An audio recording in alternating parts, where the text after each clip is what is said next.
salutations, it's me, Salty. Welcome back to Two Cents Toys, and tonight I am joined by my good friend Matt Swafford of Reklaimers Vintage Toys. He is a purveyor of many treasures, of which I have several, and I am completely honored and flattered that he's joining me for the second episode of The Way I Played, which premiered, just a hair over 2 weeks ago, talking to Ryan, aka Laserpants. And tonight, we're going to dive down the rabbit hole of childhood memories, talking about the way that we played outside, played with things around the house, played with our toys, favorite toy lines, all that, just to try and recapture some of that childhood nostalgia, maybe reignite a little bit of the memories that we, could have. Just something, a quest for imagination, if you will, just to kind of bring us back a little bit and maybe remind us that life's not so bad all the time. So, how are you doing tonight, Matt?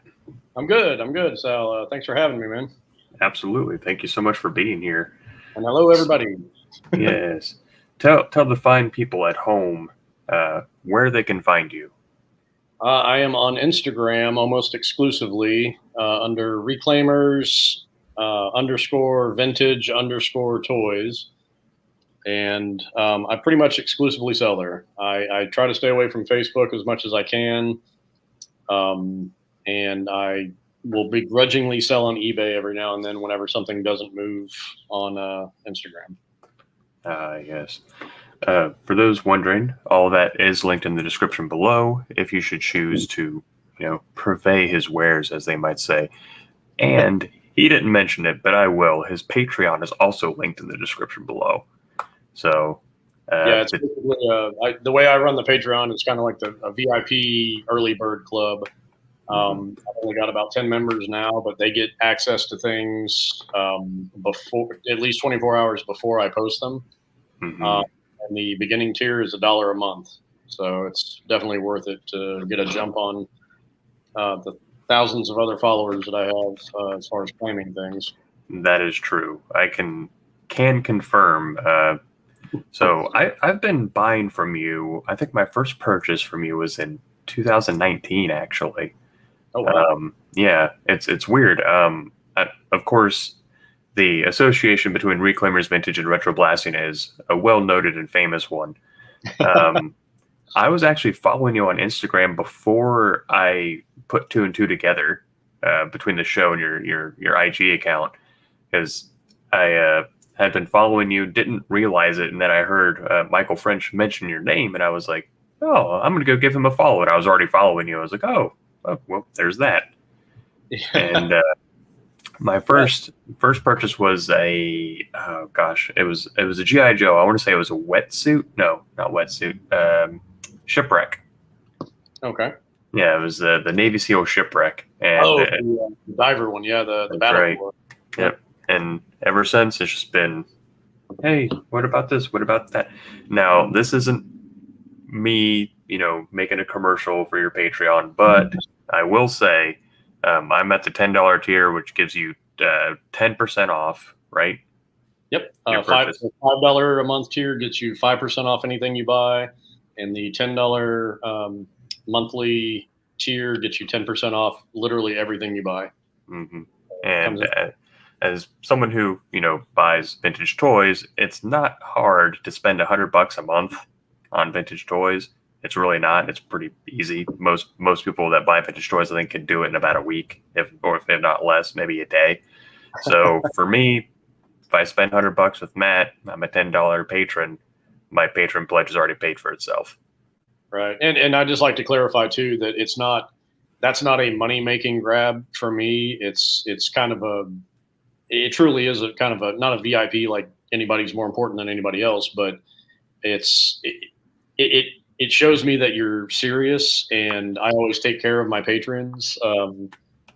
And the money that I get from that, it goes straight towards buying like good shipping supplies instead of having to use Pop-Tart boxes. And a lot of toy sellers will just jam stuff in anything. So I like being able to get bubble wrap and peanuts and things like that. And that's where all those funds go. Yes, sir. And can confirm Matt famously undersells things and then over delivers. Like everything I've gotten, I've been like, you didn't tell me it was this good a shape, and he's like, well, sorry, I guess.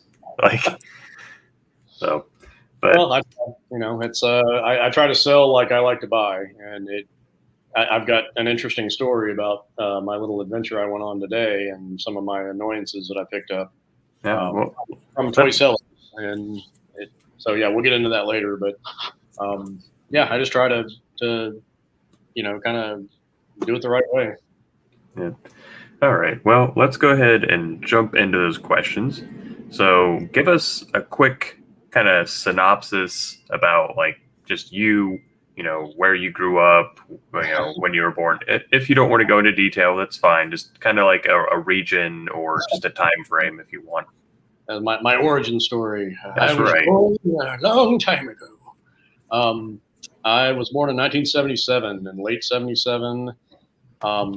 About 5 or 6 months after Star Wars came out, and in a small town, very small town in South Florida, and Star Wars was that first thing, like toy wise, that I ever kind of knew about because of my older brother. I have a brother that's 5 years older than me, and he was the prime age for all of that when it first came out. So I grew up in a world knowing like Star Wars toys were like what I played with. That's what these little guys were before I even knew what Star Wars was. Mm-hmm. So I've never known, kind of like Michael French said on Retro Blasting once, I've never really known a world without Star Wars. Right. And I'm paraphrasing him there, but so I got his hand-me-downs, of course, and before I knew the mythology, I knew the toys. Right.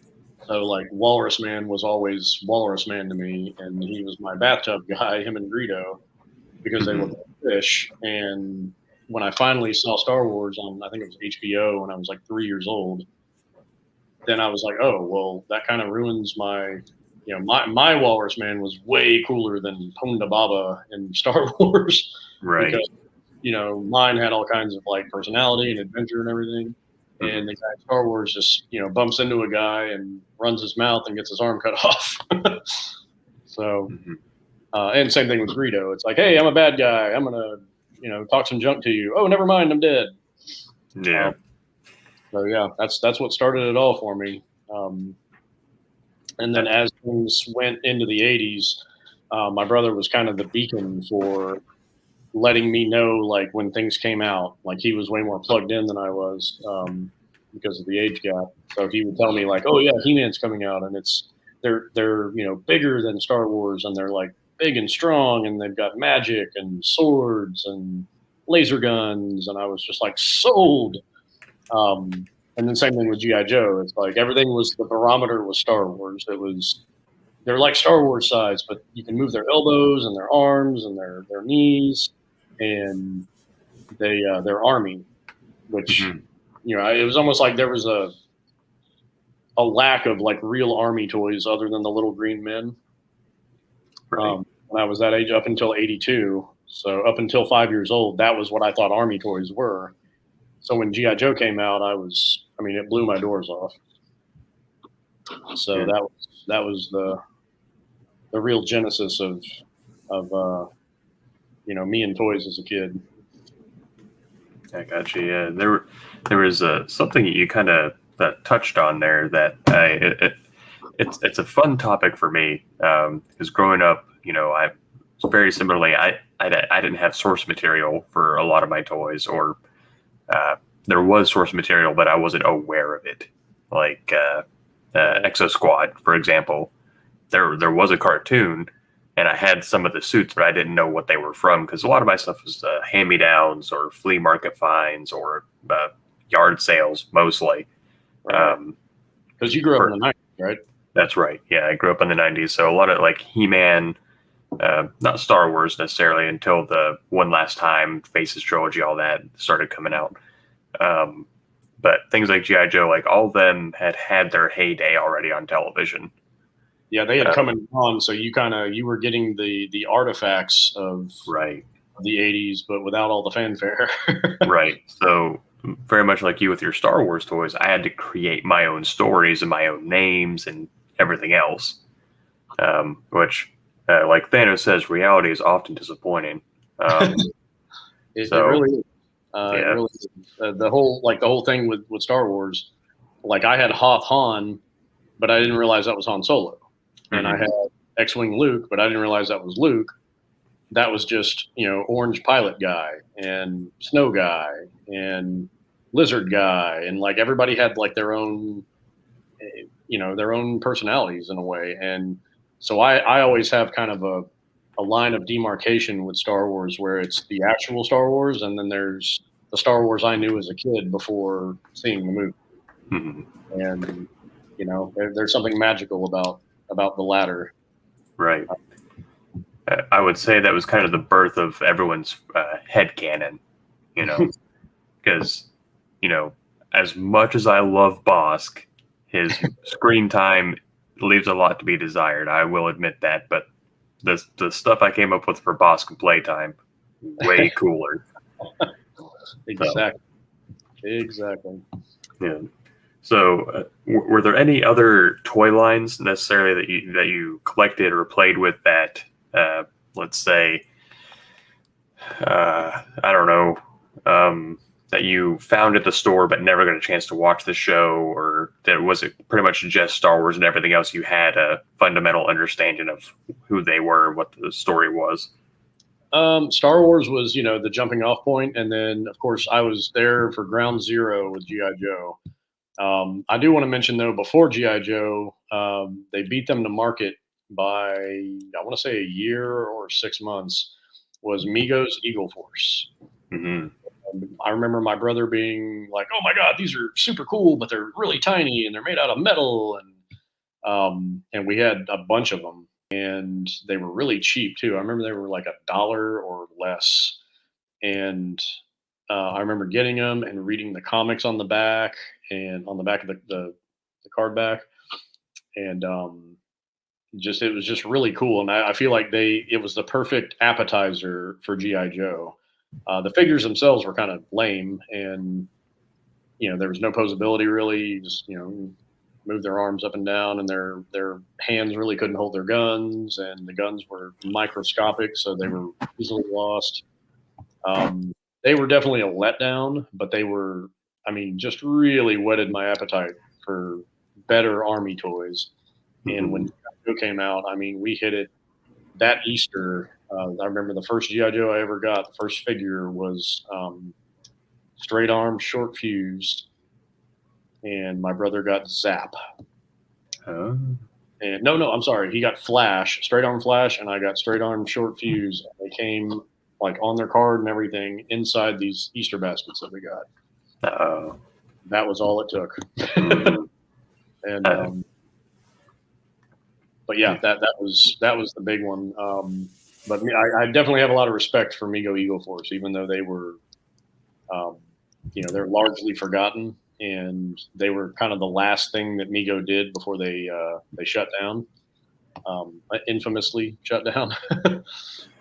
Right. And but yeah, GI Joe, and then that bred into He-Man. So I was, pretty fairly big into He-Man for a year or two. Then Transformers hit. Mask was big time. I was all over Mask when it came out. Yeah, those were really the big ones. Starcom I got into later. Mm-hmm. Had almost that entire run of figures. Only a few of the vehicles.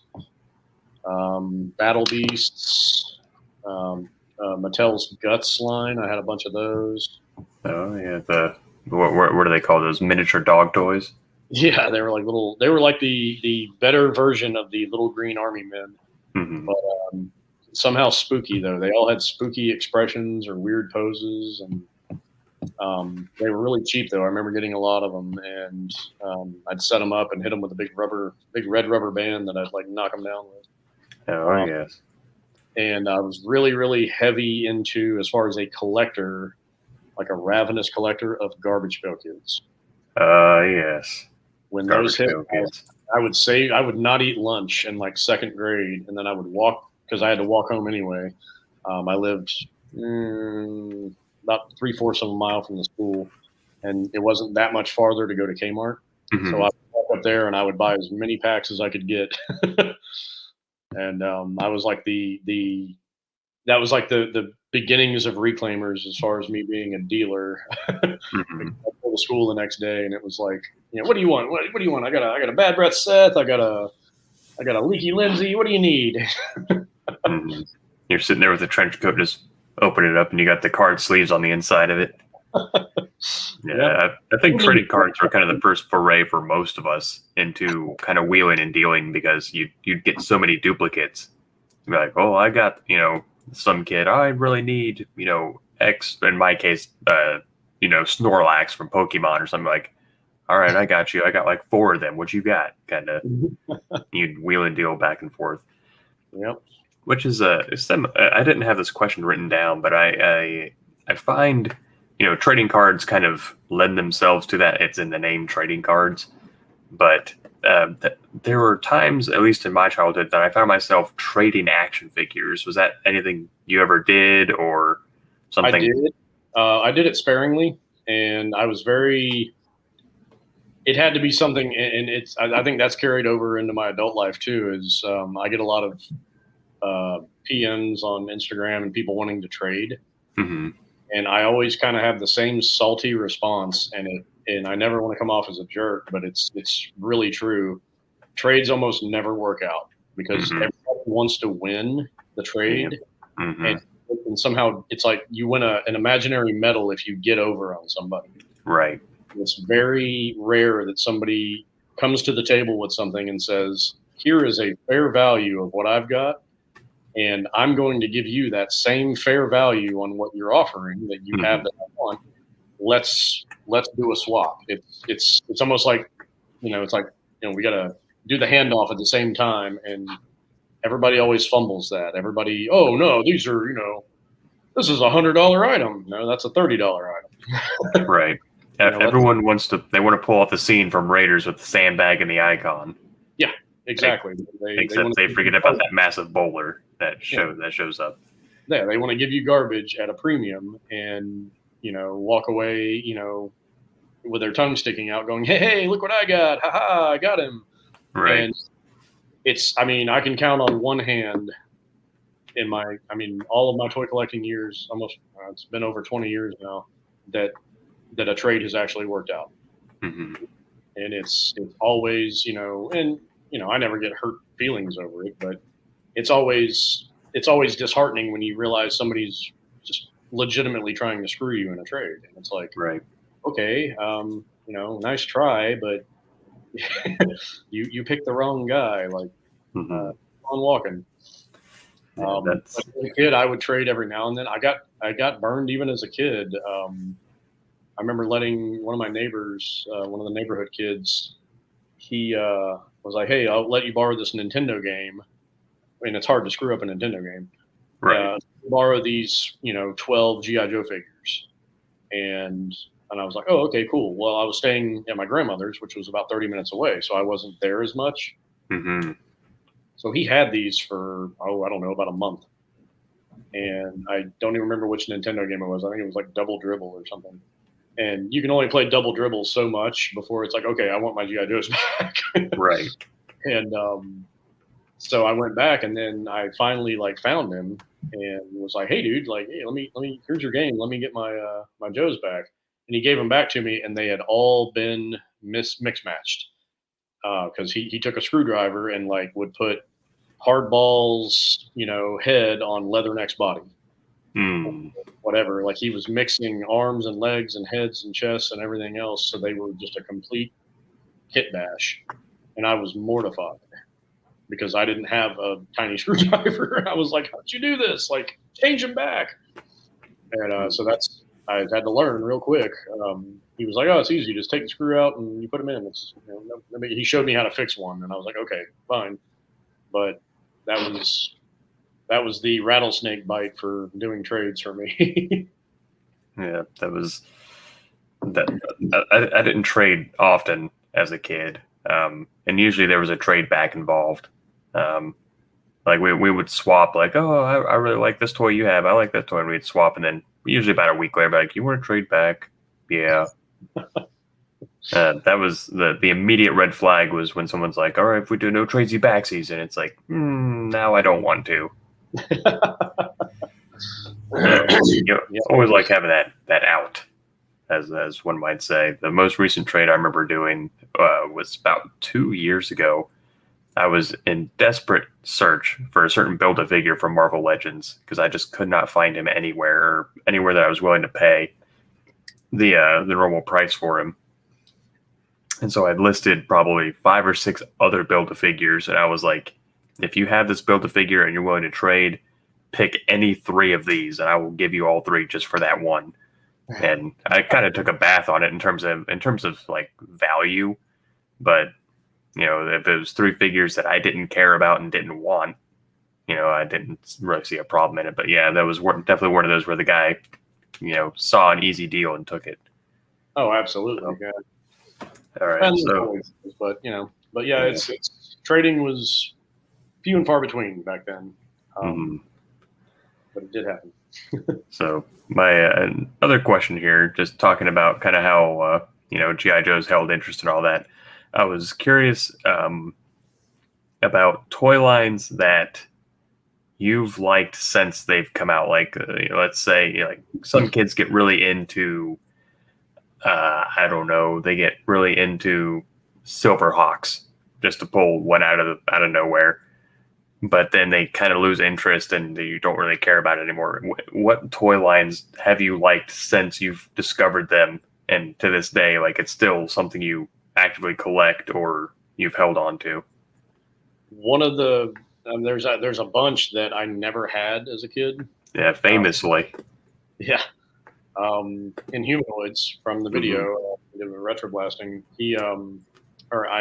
In the video, I was pretty clear. I was like, I never had these, but I always wanted them as a kid. I always wanted Sectars. I always wanted Centurions, but I was always very picky about budget, and and I'm sure it was the same way with you. If you got to go to a store and buy something, like, it was a golden opportunity. Like, I never wanted to mess it up by taking a chance on something. And I remembered wanting to get into Superpowers after the line was on clearance. And I'd picked up, I think it was a Superman and like a Aquaman or something. I only had like 2 of those. And I got them dirt cheap at a store that was closing. They were like liquidating. I think it was Ames or Zare or one of those. And I got them for like $1. So I was like, woohoo, I'm going to get all of these. Well, no, you're not, because now they're all gone. I realized really quickly that, like, once things they had an expiration date, and once they, of course, not every property was evergreen. So I knew G.I. Joe was, Star Wars was for a long time. Transformers kind of became that way, but G.I. Joe was always the comfort food when it came to that. And I would go to the store and be like, oh, wow, they got Rambo toys now. That's awesome. I love Rambo. And I'd look at the line, and I'd kind of do my research without even realizing I was doing it at the time. And I'd say, okay, well, these are twice as much as G.I. Joes, so I can get 2 G.I. Joes that I already have a bunch of, or I can get 1 Rambo figure that I can't really do anything. I was very pragmatic when it came to that. Same thing with the Humanoids. Those I wanted regardless because they were giant monsters. And I was like, why? Like, these will literally go with everything I have. It was never going to happen with my grandmother. She was like, no, those look like, something that the cat dragged in. So it's not coming to my house. So yeah, there was, a lot of those, but a lot of them were circumstantial that it was too little too late. When I saw Silverhawks, the cartoon, I absolutely loved it. Same thing with Thundercats. When Thundercats toys came out, I was so underwhelmed because they were big and blocky and had very limited articulation. And they just had these kind of like, I guess, childish expressions on some of their faces. I just didn't dig them. I didn't like those toys at all. The scale, I was a big time scale guy. Mm-hmm. and they were out of scale with He-Man. They were out of scale with almost all of my toys. So I was like, I'm going to take a pass on these. Yeah. So I just avoided them altogether, and they were expensive too. Mm-hmm. That's When Silverhawks came out, the cartoon, I was like, man, I like this as much or more than Thundercats. mm-hmm. But where are the toys? When the toys finally came out, it was so late to the game that I was like, well, this show's not even on anymore. And um, and they were beautiful looking, but I looked at the armature on them and I was like, well, they're all you do is you squeeze their legs together and the arms click out, but you can't move their arms. They don't have elbow joints. They don't have knee joints. I was like, what am I going to do with those? They're just going to sit on a shelf, or I'm just going to like bang them together and be like, haha, I'm fighting you. And that didn't make any sense to me. So I was just kind of like, hard pass. Yeah, that's you got to be able to play with it. Oh yeah, I was very tactile and was like, what can I actually do with these guys? Because even when Swivel Arm Joes came out, all of my straight arm Joes got customized with battle damage. Put it that way. Mm-hmm. They ended up in the infirmary ward. But yeah, a lot of toys just didn't make the cut. Rambo was one of them. Sectars were expensive, and they were. I remember looking at the Dragon Flyer, and I was like, this is like $25-$30. I mean, I can get the Night Raven for that, Mm-hmm. or whatever. There was just so many other things that superseded it. So I always played the value game with: do I want a $25 one thing, or do I want a handful of GI Joes? Right. So that was the bulk of what I would end up with is carded Joes. Mm-hmm. That's the kind of thinking that I wish I'd possessed earlier on in my childhood. Just I can get this one figure, or I can get 3 figures in a line I already collect. But yeah, that was something my mom she was always very progressive with reasoning with me like that. Like she would walk me through things, especially like financially. She'd be like, okay, well, don't you already have that guy? And then I'd reason it, and I'd be like, well, no, this is a trooper, so there's like a whole army of them. So if you only have one, then you've only got one guy. Like you need like a squad, and that's how I ended up with 2 Vipers and 2 Iron Grenadiers. But before that, I mean, it was always like, okay, well, are you sure you want to get that? Because you've got a bunch of these, and you can get, like she would parcel it out where it's like, do you want the Snowcat or do you want 3 figures? right. And it all, in kid logic, that all made sense. It was like, oh, okay, well, duh, I want 3 different figures because, it just the play value was there, as opposed to a snow vehicle, and I lived in Florida, so. Right. The snow didn't make a lot of sense to me. It was kind of like, well, I can take them out in the jungle, but in the backyard. Right.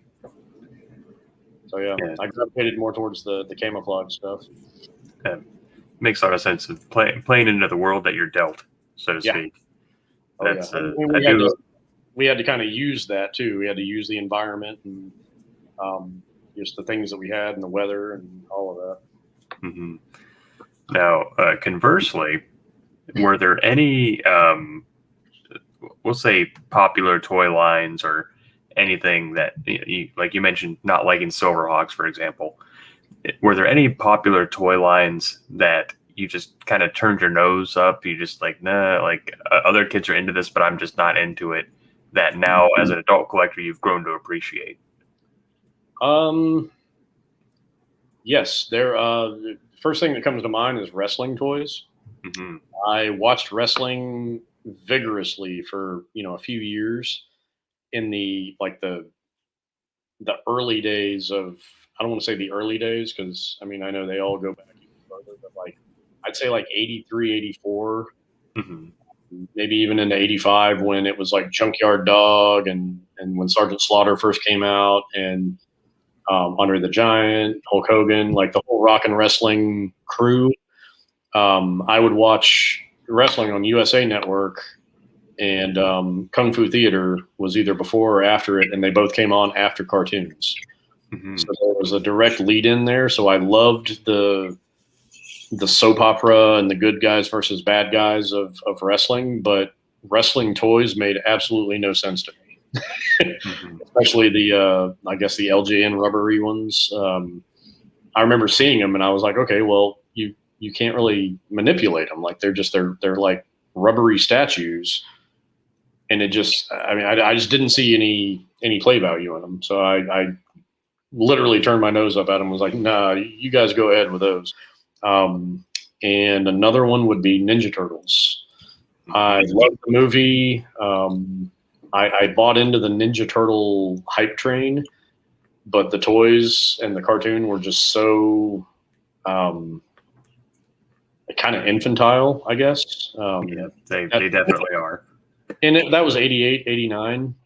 So I was getting a little bit older too. So it was just, I was kind of phasing out of stuff like that. I liked the cartoon. I had a t-shirt that was based on the comic book, and it didn't say Teenage Mutant Ninja Turtles all over it. It was literally like a 4-square grid and had each one of them inside of it and didn't have anything else written on it. Mm-hmm. And I got it from my brother, and he had bought it for, to wear to high school or something like that. And it was like a hand-me-down, and I'm like, oh my God, this is so rad. So I wore that shirt, and when Turtles came out, everybody was like, oh my God, like I was on the inside track of what was cool. Right. But everything that came after it, I had no interest in. Mm-hmm. And see, the Turtles is one of those that I was born right when they were starting to come out.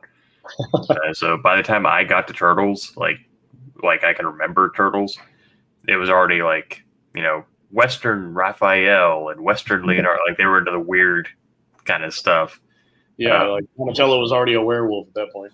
Right. And I was more familiar with the movie than I was ever with the show. I think we had one VHS in the house that I watched a lot, but beyond that, I watched the movie mostly. So I still have like I like yourself have an older brother who's there's a big age gap there, and so he was the one with the Motu and like the original TMT and the GI Joes and all that. So I grew up all around all this stuff, and as older brothers do, I'd be like, I'd be like, "Who's this guy?" And he'd call me a dweeb and push me down usually. So that was my answer. But Shut up, nerd. Yeah, nerd. Even though he was the one playing Super Nintendo and everything else, but I was the nerd. That's fine. Whatever. Another one I turned my nose up at, and I loved the first Ghostbusters movie. Mm-hmm. Definitely one of my favorite movies as a kid. I feel like when the Kenner Ghostbusters came out, it was too late. Mm-hmm. Kind of like the Silverhawks, where Ghostbusters, in my opinion, had already. And I know the cartoon was out, but even then, when the real Ghostbusters came out, I was super excited, and I watched it.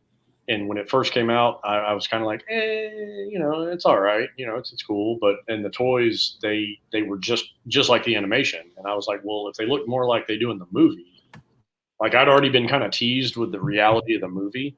Mm-hmm. The cartoon, it was hard to blend those two things together, and right. They were two very separate entities to me, and that was one I completely bypassed. I would ignore it. Just didn't care. I was like, whatever. Mm-hmm. But yeah, that's the only thing I can really think of. And to this day, I don't really do much with them. I bought the classic reissues of the Ghostbusters at Walmart, but that's the only time I've ever owned them. And don't have any Ninja Turtles. Whenever I come across Ninja Turtles, I just kind of roll my eyes because if they're not complete, I'm not hunting down all those weapons. Yeah, those weapon trees were packed. Yeah. they came with a lot of weapons that they never used. So yeah, a lot of like angled sticks and sharp rocks and stuff, and it's like, I don't know. Yeah. And especially like you get into those really obscure, like why do they need Star Trek variations? And then you get into like all those accessories, and all the bad guys have their own unique accessories, and it's TMNT like that is a lot like Lego. If you're going to collect vintage TMNT, that's all you're going to collect. Oh yeah, Lego is another one that I completely glossed over. But yeah, I was big into Lego. My brother had a lot of like 70s Legos, like the late 70s stuff, like Mm-hmm. right when space kind of hit, like the classic space. And I even had some of the like the pre little yellow men Legos where they were just like kind of rudimentary sets where it's like, hey, it's a block with wheels on it. It's a car. Right. Mm-hmm. So I had a lot of those. And but that and a lot of it was just a bucket full of blocks. But when the theme sets started coming out, like the space, I had a bunch of those. The Knights, the original like Knights Castle and all that kind of stuff, and the town sets. I would casually pick those up when I was a kid until about 87. Mm-hmm. It had to be a cool set. Like I would cherry pick. And usually it was the space stuff. Right. Or anything with motorcycles. Mm-hmm. So let's see here. What we have. So I have a picture here, and I was hoping that you could shed a little light on it, just to kind of, let me share my whole screen here. Let me share the world with you. That's right. So let's see. But yeah, your thought there a second ago is when you get into when you start on the Lego landslide, it is you're all in. Mm-hmm. Get out of that hole. That's right. Well, let's see. Apparently, I'm having to change my privacy settings for a second here. So I'll just continue on with a different question. Walk me through kind of your transitional phases. Was there any time in your life where, I mean, you kind of mentioned that you weren't by the time TMNT hit and all that, you were kind of walking away from toys and all that. Yeah, there was a lot of hesitation when that happened. I knew I was getting, to the point where I was going to have to get out of toys. It was like, I'm getting older. And what made it harder too was that I was a really big kid. Mm-hmm. I was always like one of the tallest kids, like going back to like preschool. Right. And when I've been over 6 foot tall since I was 12. Mm-hmm. So people always assumed I was older. So it was always kind of this shameful, like, yes, I still play with toys. I'm only 10, Mm-hmm. So I always kind of had to buy it back a little bit when it came to that. And I remember I want to say it was like 88. I remember shopping, and I bought some GI Joes and just feeling almost like gut punched about it, because I'm like, what am I doing? I'm buying toys. Like I should be getting into like Nintendo, and I mean I had a Nintendo, but like it was like I was caught between two worlds. Mm-hmm. And just really feeling like kind of unvindicated about it. Like I'm like, what am I doing? Like I feel silly. And then Right. I was in a new school at that time, and I met a buddy of mine, and just found out through Synergy or whatever that he was also like really big into like GI Joe and like just awesome stuff. And I was like, oh, okay, well this is totally cool then. And we're still good buddies to this day. And so that kind of carried it. It extended the life of me buying and dealing with toys for another couple of years. Mm-hmm.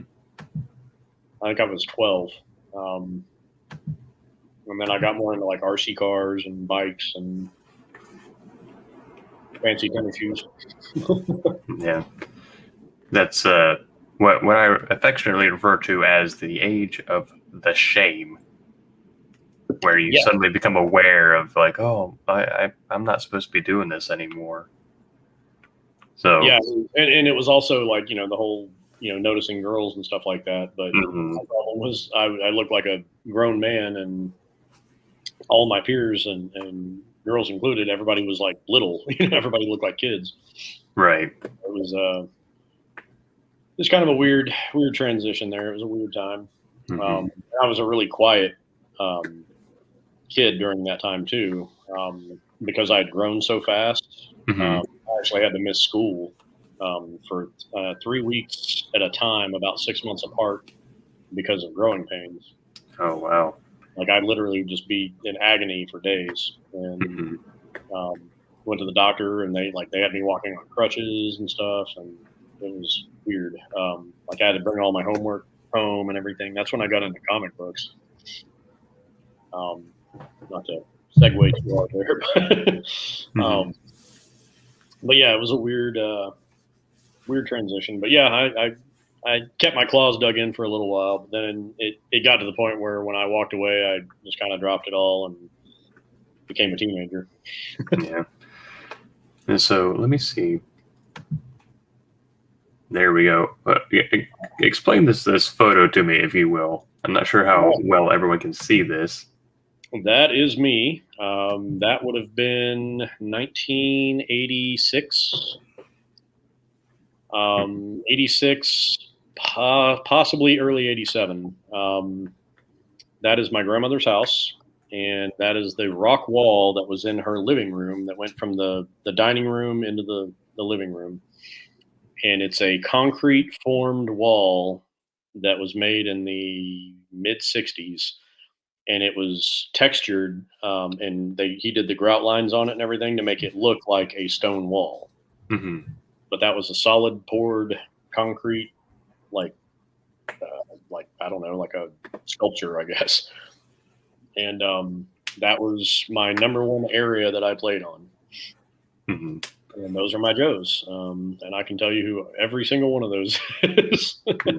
As I said, for those who may not be able to make it out, those little, what may appear as bugs, are actually little G.I. Joes all over that stone wall.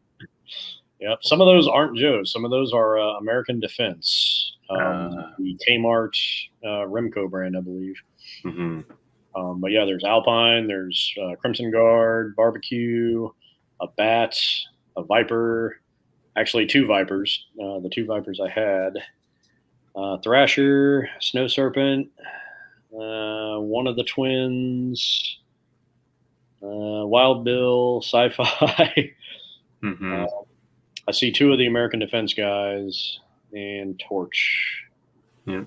I think that's it. I can't make out who's on the other side without seeing the picture, but yeah, that was me posing. So that kind of segues us into kind of the main theme of the show, is the way that you played. So just I'm always interested to hear how other people played, like how involved it went, how evolved it went over time, just kind of, as a little kid, how you just kind of smash them together versus, as a teenager when it's more methodical and the stories are kind of planned out in your head and all that. Just kind of running us through, let's say, for example, when this photo was taken, like what play scenario was kind of going through your head at this point? I think I think my grandmother had this like, hey, put all your guys on the wall. I'm going to take a picture. And I was like, okay, well, why? That kind of explains the sour look on my face, but because I hated any kind of pageantry or attention. And but I was really big because of that rock wall. I was really big into anything that had a grappling hook. That makes sense. So, like Web Store was one of the last He-Man figures that I bought because of that grappling hook. Alpine was undoubtedly my favorite Joe in 1985, with Snake Eyes and Flint being a close second, but because of that grappling hook and those hooks, and so I would try to incorporate that as like a mountain that had to be climbed, and some of those little grout lines would give itself to like a little bit of a pitch, like where you could kind of put them, because otherwise you have to kind of just lean them in there like they are. But sometimes there was like these little flat spots, and that made it, almost like, hey, we're on the mountain, like we're climbing up the mountain to get into the stronghold or whatever. I was very into scenarios and plots and things like that. Like I would work out. It was almost like having been, I remember my grandmother and my mom even telling me this, like it was like watching a movie, listening to me play. And I would be doing voices and and just giving tons of personality to these characters, and putting them in scenarios where it's like, I mean, I would watch, Rambo and Red Dawn and all these like, war movies and things like that. So a lot of it was kind of shoplifted from that, where it was like, oh, okay, well, oh no, he's hit, he's dying, blah! Like I would get all dramatic about it. And so that, and a lot of that came from, the isolation of being at my grandmother's house in the country and not having, other kids. Because what I found with playing with other kids was everybody was very different. Everybody had their own style and their own way to do it. And kind of like you mentioned earlier, like just smashing them together, that just mortified me when kids would just kind of, hey, I've got a He-Man and a Skeletor, clack, clack, clack, clack, clack, and they would just like smash them. Yeah. It made no sense to me. I was like, what are you doing? Like, that's not how they fight. That's not how anybody fights. All you're doing is just ruining your property. It's like, have you seen a movie before? Like, yeah, that was definitely. I found, which leads me into another question. Everyone played very differently at times, and I found it was almost harder to play with other kids when it came time to play with toys. Like if I had a friend over, normally, with the exception of like I think of 2 friends I can think of off the top of my head, we normally played outside, or we'd play video games or something like that. Just because when it came to playing with toys, it just was so I don't know, kind of like peanut butter and like tuna fish. Like it just didn't go together. Well, it's a very personal thing. It's very, and I think it's fascinating as an adult, like watching little kids play. They don't, obviously now it's different. Their noses are buried in iPads and video games and everything else. But like to watch little kids play with, like my nephew when he was little, watching him play with his Joes, and like how the world building that goes on, and it's fascinating. It really kind of shows you. It's not a good litmus test for intelligence by any means, but Right. it kind of shows you aptitudes, and it shows you, kind of, it gives you a peek into the psyche of kids and where they're at mentally, I guess, and their maturity and everything else. So if you've got guys that are like, hey, I don't like you either, I quit. It's like they've got something going on. It's like their toys don't even get along, so they've got some struggles going on in their head. But yeah, to me, it was just always an adventure. It was always about that the longer I could stretch it to, the better. I remember it being like, oh, it's time to eat. No, wait, I'm in the middle of this. Like, like I'm in the middle of the 3rd act. Like, I can't stop now. If I stop, I'm not going to be able to pick up where I left off. Yeah, I'm not going to remember any of this crap. Like, I'm going to come back and be like, I'm just going to pick all these up now. Yeah, that was. I found that when I played, like you said, I would like plan out almost these like epic scale movies when I would play. Like I had a start and a finish, and there was stories and continuities. Like there would be times where I would, oh well, like I would plan it out. Like, okay, well, it's Memorial Day weekend, so I got 3 days off this weekend, and so tonight I'm gonna do this, and then I'm gonna do that on Saturday, and then Sunday I'm gonna do, I'm gonna finish it off doing this big thing. Yeah, absolutely. It was, yeah, it's to me, I mean, it sounds like we were very similar. It's like you would strategize and like lay it all out. Yep. I would, I wouldn't say I had a big room. It felt like I had a big bedroom because my older brother and I shared a bedroom for most of my life. And then once he was old enough to kind of move out, I had siblings older than him. So once they moved out and space became available, I ended up with this room to myself, which at the time felt like a huge room. So I would set up these huge scenarios. Like, I'd make the good guy's base over here next to my bed, and they'd have like a bunker that was underneath the bed. And then the bad guys would have their base on the shelf, but it'd be at the top of the shelf, like a big mountain. And I would just like have these big scale kind of. So my, dad would come in, you need to clean this room. It is clean. I'm playing. This is all set. No, don't touch that. Yep. And it's always, as a kid, someone's like, yeah, dude, I'm at work here. Like, what do you want? I'll clean when I'm done. That's right. I just put a sign outside my bedroom that says "Men at Work." Was scale a big issue for you? Oh, absolutely. That was a huge thing. That was going to be one of my follow-up questions, actually, was talking about mixing toy lines. And I think you and I are very much the same in that we love big, scary monsters. Yep. And like in humanoids, for example, work with everything. I didn't have the Inhumanoid monsters, but I did have things like the Toy Biz X-Men was a big thing when I was a kid. And while, Cyclops and Wolverine were too tall to work with G.I. Joe, things like Beast, like characters that were just kind of like monster looking, weren't, because they were big anyway. So things like that, like scale was super important. Well, like I mentioned Web Store earlier, and Web Store never got played with He-Man figures, because by the time I got him, all of my other He-Man figures were naked and weaponless. As they are. Yeah. And Web Store ended up being a, scary monster mutant that my G.I. Joes and my, my 3 3/4 action figures faced off against. And that was how I used them. It's actually funny. I mentioned superpowers earlier. I had a superpowers Mr. Freeze that I wish I had now, because he's a pricey one. But I had him that I got on clearance. I got him and Superman. And Superman was long gone by then. But Mr. Freeze I used as a kind of like a mad villain with my Joes, because he was bigger than them. But because of the suit and the helmet and everything, it looked like he was inside of like a mech suit or something. And he was like a big villain for my G.I. Joes to fight. Yeah, that's right. I found that 3 3/4, especially like G.I. Joe, was like, for me, was a baseline. Like those were normal sized people. Yep. So anything else was like, too big, or like if it was a bad guy monster, like Skeletor probably would have worked. But anything else that was bigger than them had to be a monster in order for it to fit into playtime.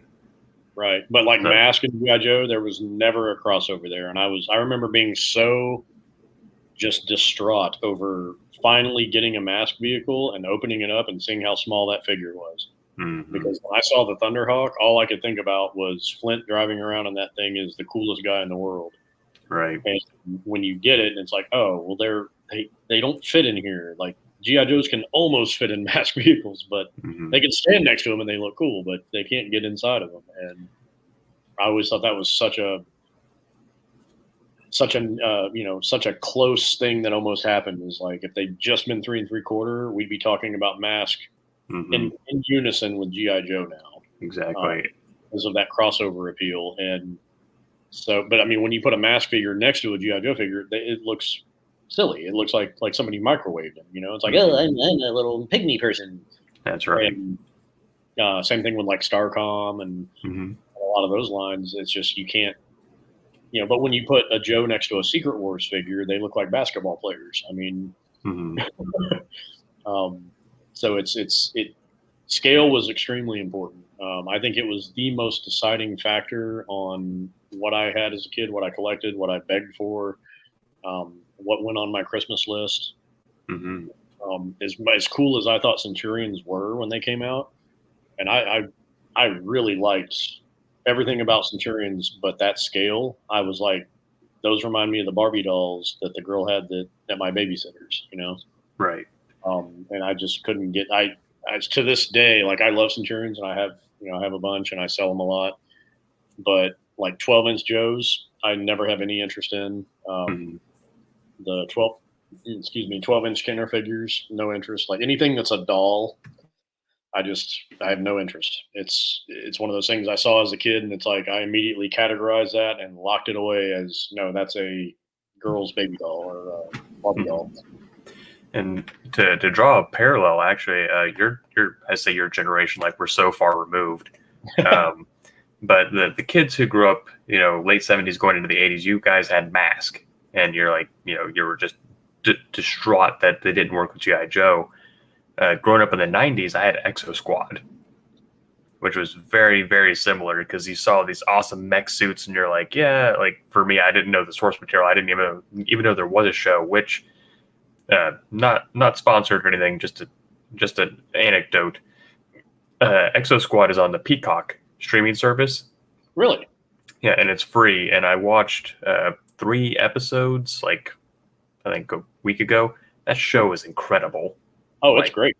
Yeah, I was hoping you weren't going to say it sucked because I was going to be like, no, sir, that show is awesome. Yeah, I was like 3 episodes in, and they covered some pretty heavy topics. That show was like 3 in the 90s.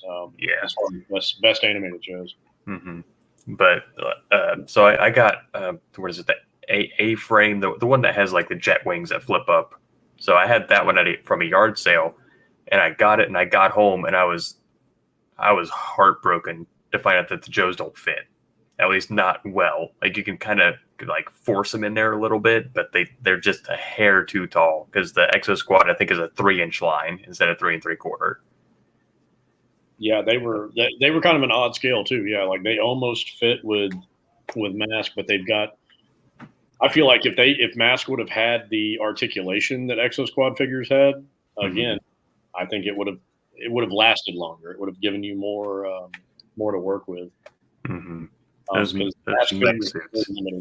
They had that Star Wars 5 POA or 7 POA, and they didn't come with guns, so you had to do a lot of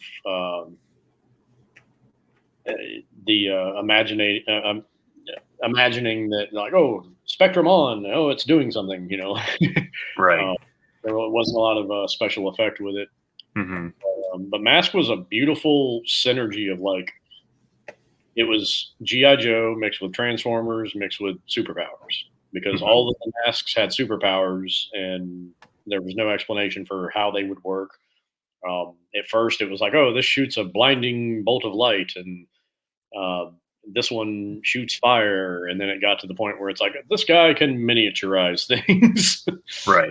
This guy can just fly, and this guy can, they kind of got a little bit lazy with it, where, this mask makes him travel through time. Like the super science involved with it was just ludicrous.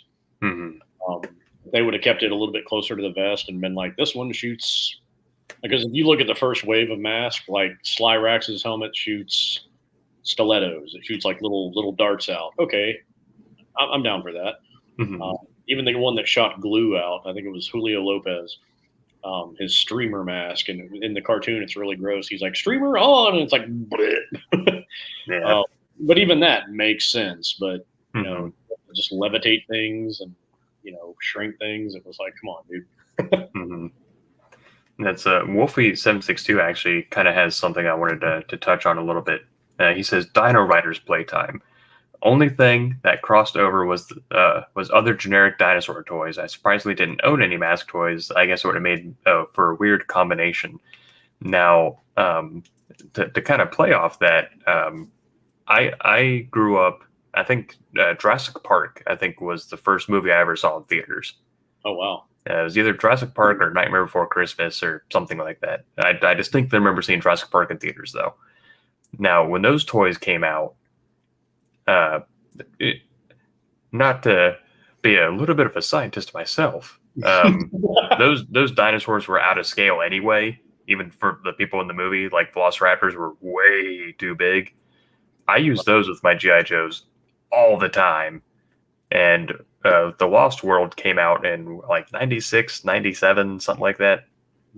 Which, movie aside, they introduced the Bull Rex, which was this kind of green, blue T-Rex or whatever. But like a Tauntaun, it had a slit belly, and you could shove G.I. Joes and other figures down its gullet. Oh, that's awesome. Yeah. So things like just talking about scale, that was one of those things where I was like, oh yeah, T-Rexes are big. Like, I didn't care that they were like way too big for G.I. Joe. But dinosaurs were, I think, a catch-all. Like, they just worked with everybody. Oh, absolutely. Even Masters of the Universe, it's like, oh, the Triceratops is a little small. Well, now He-Man rides it. Plunk. Yeah. So. Yeah, those He-Man dinosaurs were kind of comical. It's like, yeah, just jump on him. Cool. Yeah. and they were really, really tiny for scale. But Dino Riders, I'm glad he brought that up because that was another one that I wanted every single Dino Rider, and I ended up with one as a kid. I got the pterodactyl, not even the cool pterodactyl that had like the leader. I got the pterodactyl with like the teenager, like Lad or something, Laddie or something, and it was basically like the pterodactyl. It was like a tiny one, and he had just like a harness. It might have been that one. It might have been got the flappy wings. I don't even know if it had flappy wings. I'm trying to remember. I don't think it had that many moving parts. I think it was the smallest pterodactyl they had, and it had like a harness that was like a hang glider that he would like use as a hang glider, and it had 2 little missiles, and that was it. So I got like the lamest Dino Rider ever. Yeah. And all of the other ones, by the time I got back to the store, those things were long gone. And that T-Rex and the Diplodocus, I wanted so bad because I knew they like walked and everything. I had those on my Christmas list and everything. When Christmas rolled around, they were nowhere to be found. Yeah. Now, like I mentioned, I have an older brother he was born in the very early 80s.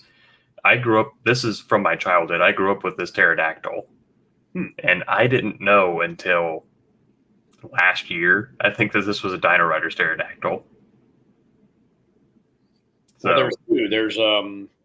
There was a pterodactyl, and then there was a Quetzalcoatl or something like that came with a seat and like guns that went on the wings or whatever. I can't remember if that. I don't think that's the one I had. I don't remember him having a movable mouth. Yeah. Wolfie says the one I have here is the pterodon. The bad guy rides on top of it. Aha! Yep, that's it. That's the one that came with like a cobra guy. Yep. Okay. So I do remember him. He was like in a black jumpsuit with kind of pink or purple vest, and he had like a green cobra head. Yep, that's the one. Yeah. So I grew up. I don't know what happened to him, but I did grow up with that guy in the house. I had no idea these two were even related. So that's part of the fun, I think, of having these toys. Which is the segue into my next question. It's a fun thing as an adult collector to kind of just have toys. Like you grew up with an older brother, so I'm sure there were toys in the house that you just didn't know what they were. But as an adult collector now, you're kind of discovering, oh, that's what that is. That I had no idea. So what that leads into, and I'll just show off my last Dino Rider here that I have before I turn off my camera. I picked this guy up with his loose legs, but I picked him up probably a couple months ago for like $3. Oh wow! Does he work? Well, I don't know. I've actually done a repair on one of those. I've actually made one of those work that did not.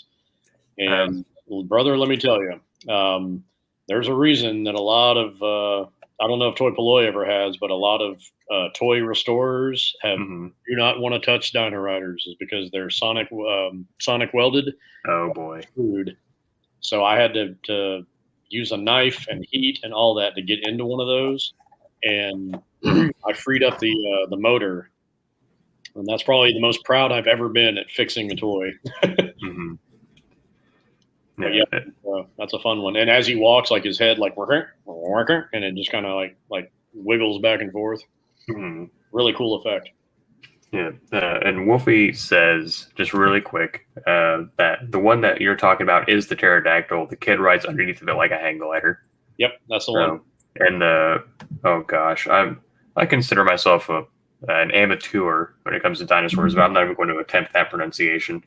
It says same exact mold, different head. Good guy rides on top. So they use that pterodon mold a couple times. It sounds like. So what that leads me into is let me stop my camera. I thought I did that already. There we go. I feel like everyone, with few exceptions, famously Michael French is one of those exceptions, that we all kind of buy toys, as we're growing up, and then something happens during the age of the shame. A yard sale happens, or a younger cousin shows up and your mom just gives away all your stuff or something. Was there anything, any kind of event like that that happened in your life? And if so, do you have anything in your collection now that has survived since you got it off the shelf? There were a few of those events. And as a result, I have absolutely nothing from when I was a kid. Hmm. Toy wise, I have two comic books, two GI Joe Marvel Run comics. One that I got the first time I had to miss school because of the growing pains. It was issue number 61, and it's still to this day my favorite issue of the Marvel Run. And I've got the first GI Joe comic that I ever read, which I got from my brother Hmm. before I could even read.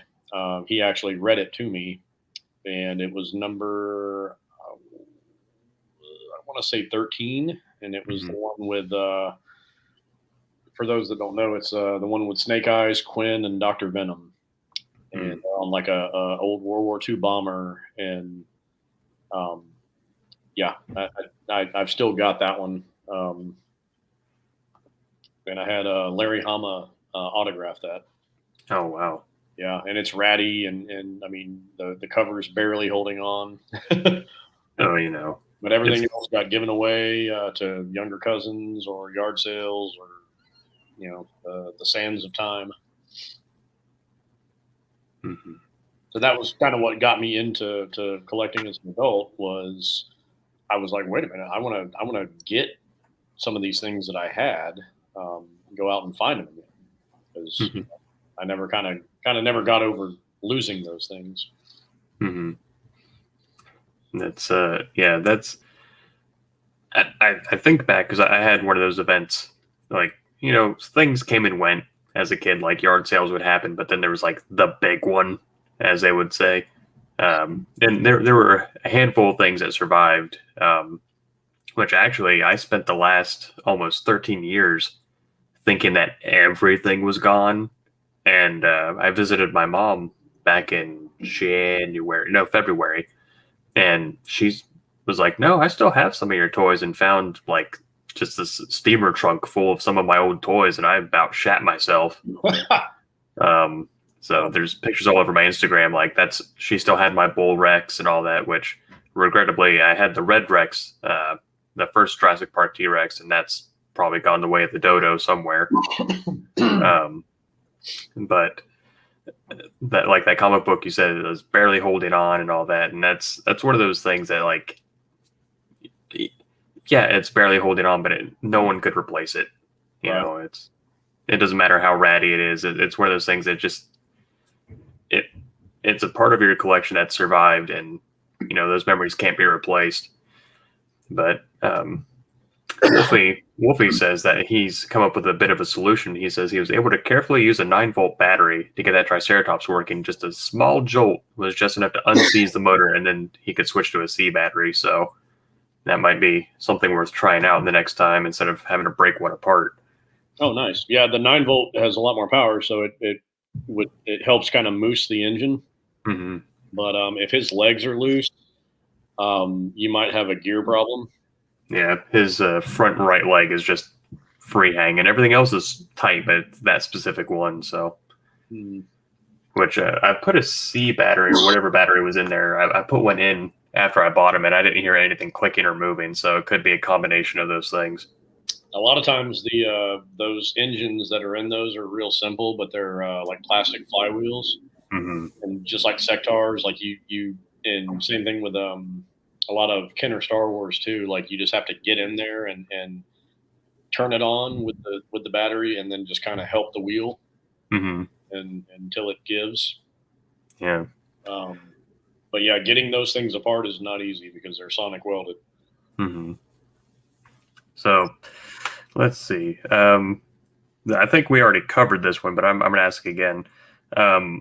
You mentioned, playing with your grandma, and we briefly touched on, playing with other kids and all that.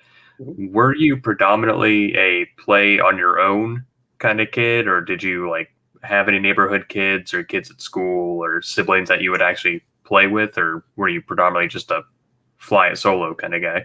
And before I moved in with my grandmother while my mom was going to nursing school. Hmm. That was in from Christmas of '87 to so I was in fourth grade, and after I came back from Christmas break, I withdrew from school, moved in with my grandmother, and I was there for about 2.5 years. Hmm. Uh, so I was there for like fifth grade, sixth grade, half of fourth grade, and then I came back to my hometown, which was about 30 minutes away. And so all of my close neighborhood friends, we were 2.5 years older at that point. So, and I hadn't seen most of them during that time. Hmm. And so you kind of lose a little bit of that connection. But before that, before I moved, yeah, oh yeah, that my next door neighbor was my best friend, and his little brother and his older sister, and like a couple of kids that lived across the street. Like we had a whole like crew, and we'd run around the neighborhood playing guns, playing Red Dawn and V. Hmm. We're playing V from the television show, Right. and Rambo and Commando and everything else. Like we would just any movies or TV shows, A Team, anything that we could muster. And sometimes it was just we would hunt each other down. And I always had like the arsenal of weapons. Everybody else was running around with sticks and and like those blue Zebco disc shooter guns they sold those things for like 30 years. Hmm. And but I always had like the Uzis, and I had Intertech water guns, the Laramie cap guns. I had just a bunch of those. Hmm. Um, and I had camouflage, and I'm like rubbing mud on my face and doing the whole commando thing. Oh yeah, I mean, immersion is part of it. So, Yeah, I was the kid hiding in the bushes. Like I wasn't afraid to to live the experience. mhm. But that's back when we could do that. We could run around with realistic looking Uzis and Right. pop Just be caps. back before the streetlights come on. Yeah. So, which actually leads me into you're kind of talking about it already, but that leads me into another question: the great debate of inside versus outside toys. Hmm. Like, I've heard Retro Blasting Top touch on it. I touched on it with Ryan. Were there any toys that specifically, like, He-Man, for example, would lend itself to being an outside toy because the accessories are pretty big. You can find them, but things like, Lego, for example, you wouldn't want to take outside. Were there anything that was specific to outside, inside, or was it no holds barred? You just took whatever you were playing with, you just went outside with it. It was there was definitely an inside outside category. Mm-hmm. I learned that at a very early age, and I still remember this to this day. I must have been. I was old enough to be in the ocean, so I was probably 5. Mm-hmm. I don't know. I had to be 5 because it was Fisher Price Adventure People. Ah, yes. And we went over to because we lived about an hour from the beach either way. I grew up in the swamp in South Florida, Mm-hmm. pretty much in the Everglades, and so when we went to the beach, it was like a journey. Like we'd go over and stay a couple nights or whatever. So I remember being like on this little mini vacation, and we went to a store, and I bought this Fisher Price Adventure People deep sea diver set, and it had an octopus and a treasure chest. This guy. That exact guy. And he came with like the purple octopus. Mm-hmm. I have the octopus. I have all that. It's out of arm's reach, but I do have all that And he with had the treasure chest and everything. Yep, and he had like the hose that Mhm. you could connect, and I forget what it connected to. It's a little buoy thing. Yeah, and it's like a little like a round buoy. Yep, and I went out in the ocean, and I had a hold of the buoy, and I took him out there with me, and then like a wave hit me and knocked me over, and when I got to my feet, he was gone, and I was mortified. I was like, "Oh my god!" Like, and I'm like, screaming for everybody to help me find him, and they're like, "Oh no, the ocean's got him now." Like that's all she wrote. And so I learned really, really early and quick, like certain things you don't take outside because the earth will reclaim them. No pun intended. And so like Transformers never went outside because of all the missiles and guns and parts and things like that. GI Joe I would take outside, but I always did a very like thorough inventory sweep. And as soon as I noticed, like, wait a minute, Footloose's rocket launcher isn't on his shoulder. Where the hell is it? So I would look around and find it before I would, before I would move on. I would always like locate those things.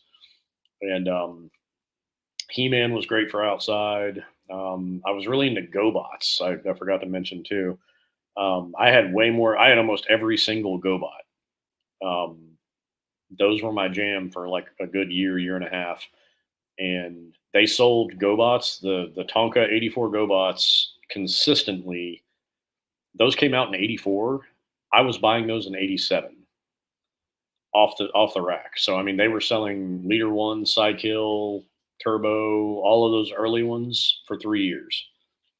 And I've never seen anybody else mention that, but like pretty much any GoBot you wanted, you could get off the peg. 2 to 3 years later after those came out. So anybody that says GoBots were a failure or that they were the Kmart knockoff of Transformers is an idiot, because GoBots were a thing. They were a big deal.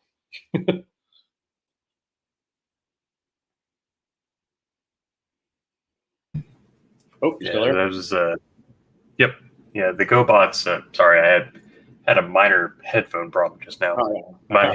I use Beats headphones, and they died, so I had to find my corded headphones real quick.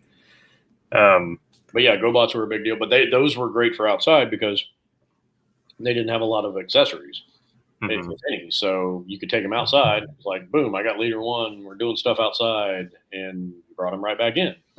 And you didn't have to worry about tracking down his blaster or anything else. Right. One of the many reasons why I think GoBots is a superior toy line to Transformers. Hot take. Yep, hot take.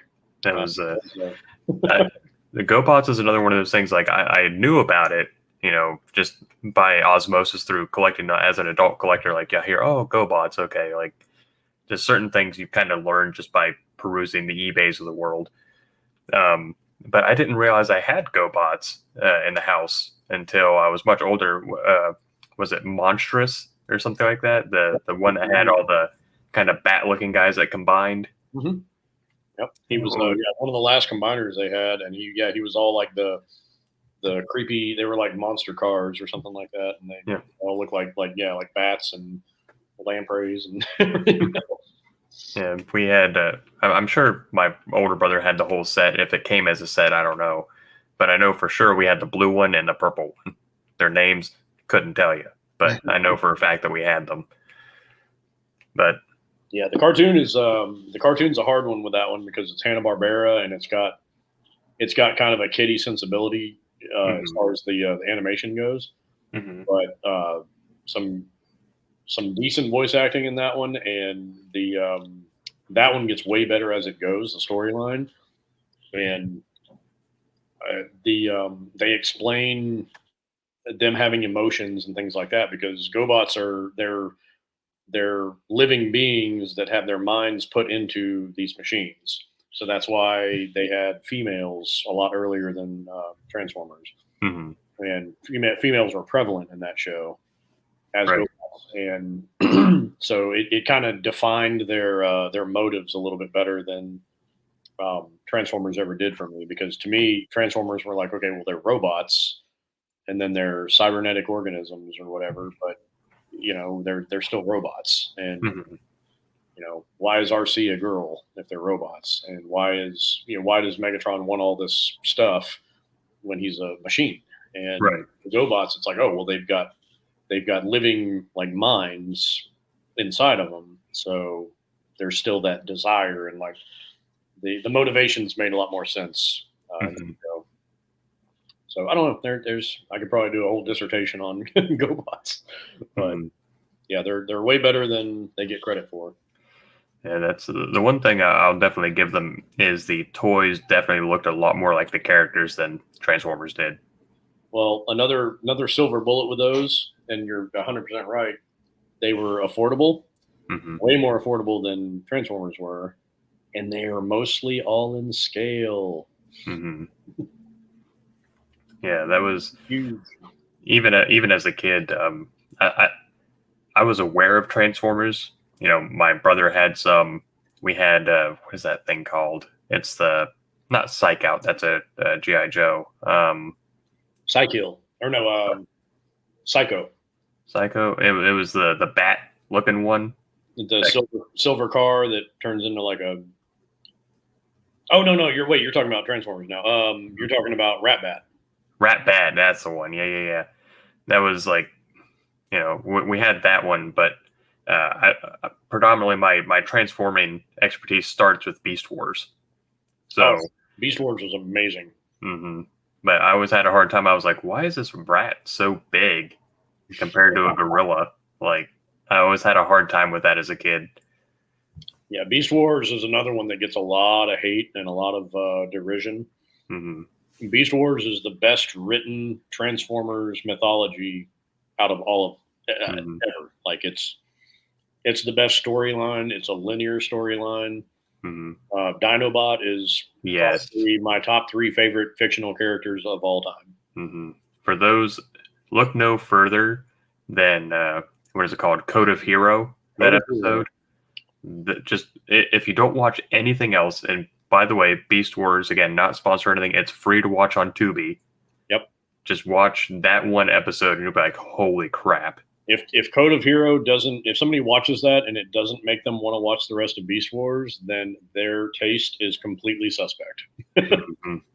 Yeah, that. I'm doing that to people that don't give a damn about Transformers, and they're like, "Wow, that was really good. Like that was Yeah. engrossing." Hmm.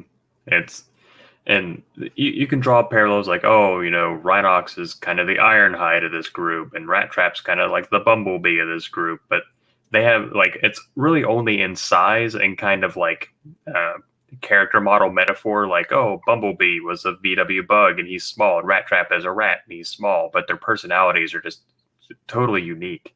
Well, there's so much character building in that show too. It's Hmm. fantastic. I mean, it's really good. Oh yeah, I can still quote everything Dinobot says in that episode.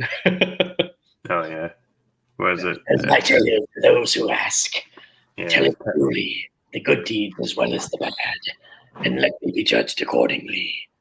The rest is silence. God, that show, man. Yeah, that's so good. And of course, you can't talk about it without just yes, Yes. man. Yeah, that was a really good one. I'm trying to think. Oh, Gary Chalk did Optimus in that. Hmm. He did a lot of. He did the 2000X Man at Arms. And, Hmm. really good voice actor. There's a ton of good voice actors in that show. David Kay did Oh Megatron.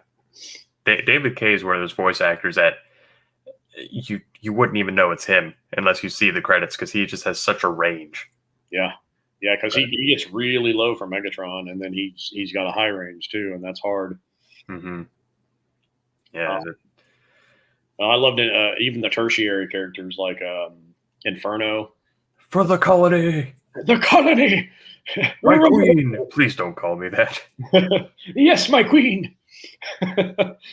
And what was the other? Oh, Quick Strike. I love. Oh yeah, Quick Strike. Like, what's a warrior without his weapons? A warrior still. Yeah, that some they got pretty strange with some of those character designs, but they made it make sense in the context of the show. Oh yeah. So Yeah, great one is like what's his name? Death Charge. oh yeah, the Manta Ray. Yeah. Yeah, he's a good one. That's that's the thing too. Like they have these characters. Like you could see it. You know, especially watching it as an adult, you're like, okay, yeah, they introduced this guy just to make a toy. All right, but they fleshed out all those characters. Oh yeah, for And sure. like bad guys aside, because they spoiler alert, at the end of season 1, they kill off 2 characters that just disappear. but and anyone else has like a meaningful impact. Like when Tigertron goes missing, they're like, where's Tigertron? Yeah. You know, like it's a great show. Yeah, Like they're not going to kill off characters in that show by any means. no, anyone that has a speaking role has character development, has a personality, has like a story. It's all it's so good. Well, they even make you feel bad for not to give everything away for anybody listening that hasn't seen it, but they give agency to characters like Rampage that are bad guys, and they're like the worst of the bad guys, but they connect him with what is it, Transmutate or whatever. Yep. And I mean, they make you kind of give a crap about him, and it's like, how are they doing that? It's just really, really well written. I never had the toys, obviously, because I was, I grew up when those came out, but I think that came out in 95 or 96, and I was graduating high school, so those were, way off my radar. But I have the Masterpiece Dinobot in my my small collection. I've been told that is like the pinnacle of achievement for Masterpiece. Oh, he's gorgeous, and I mean the different faces and the eyes. You put the battery in, the eyes light up. Yeah, he's a little bit wonky to stand sometimes, but he's gorgeous. He looks beautiful. So that one I'll never get rid of. Yeah. That's just quickly. Just to make one more point, we'll hop off Beast Wars. Like just watching Black Arachnia. Like for those that just need character development or all that, you watch her just become this like femme fatale, and then she has like this Romeo and Juliet kind of romance with one of the Maximals, and just how that she just can't, he's a good guy kind of thing, and she tries to fight her feelings for him by physically fighting him all the time. Yeah. Her and Silverbolt. Him up. Yeah. Yeah. And he comes back for more. He doesn't care. Yep. But well, I think part of the strength of that show is that it was conceived not as a Transformers show. It was its own thing. It was its own entity, and they kind of shoehorned it into being a Transformers show. Because Bob Forward and Larry DiTilio, they came up with that, and they were like, let's come up with this thing. And then they were like, well, yeah, we're going to make this, but it's going to be a Transformers show.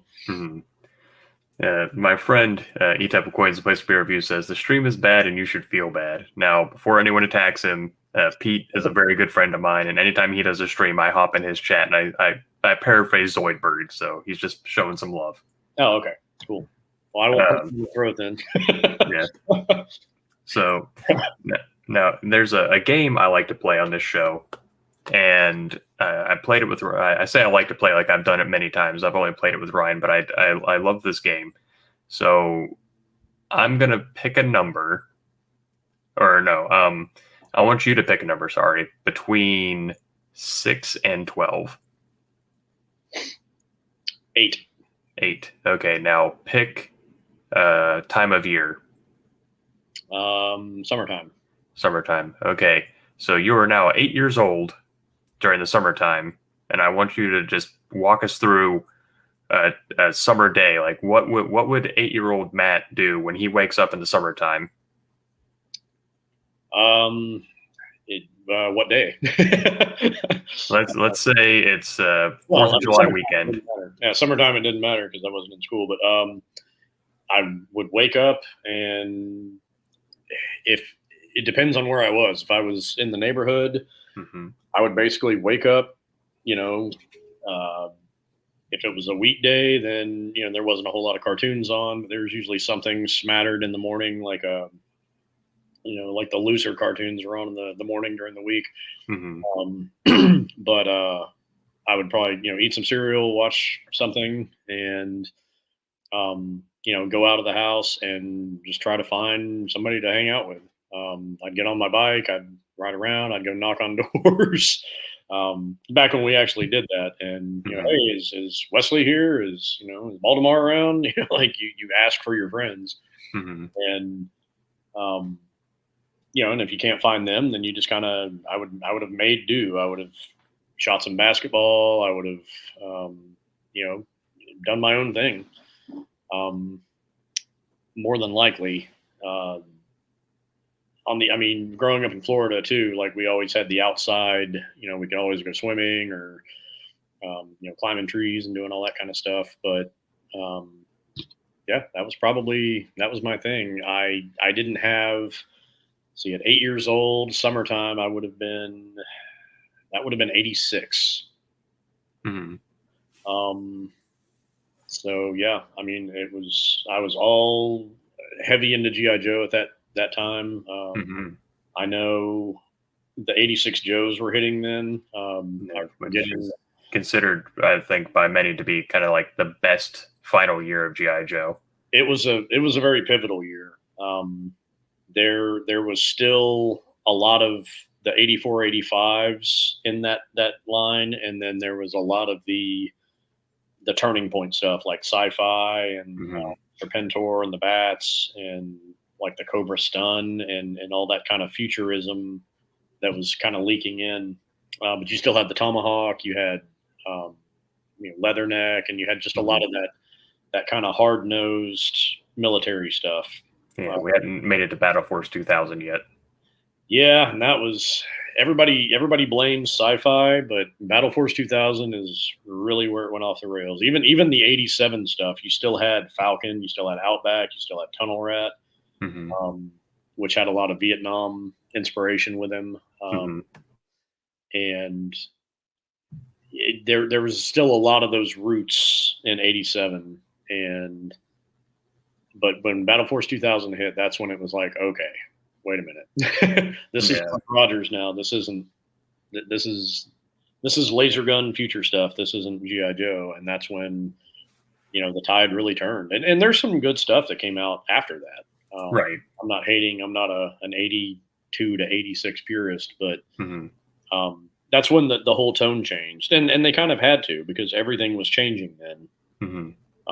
They were competing with even people that make fun of Echo Warriors. Captain Planet was a big deal then. Right. Yeah, it was what was in the zeitgeist. Yeah, it was recycling and save the planet and save the whales and all of that. Right. That was what was popular then. And Ninja Turtles brought a lot of the neon with them. And so, they had to evolve. Right. But 86 was oh man, what a great year. Yeah. For Joe's.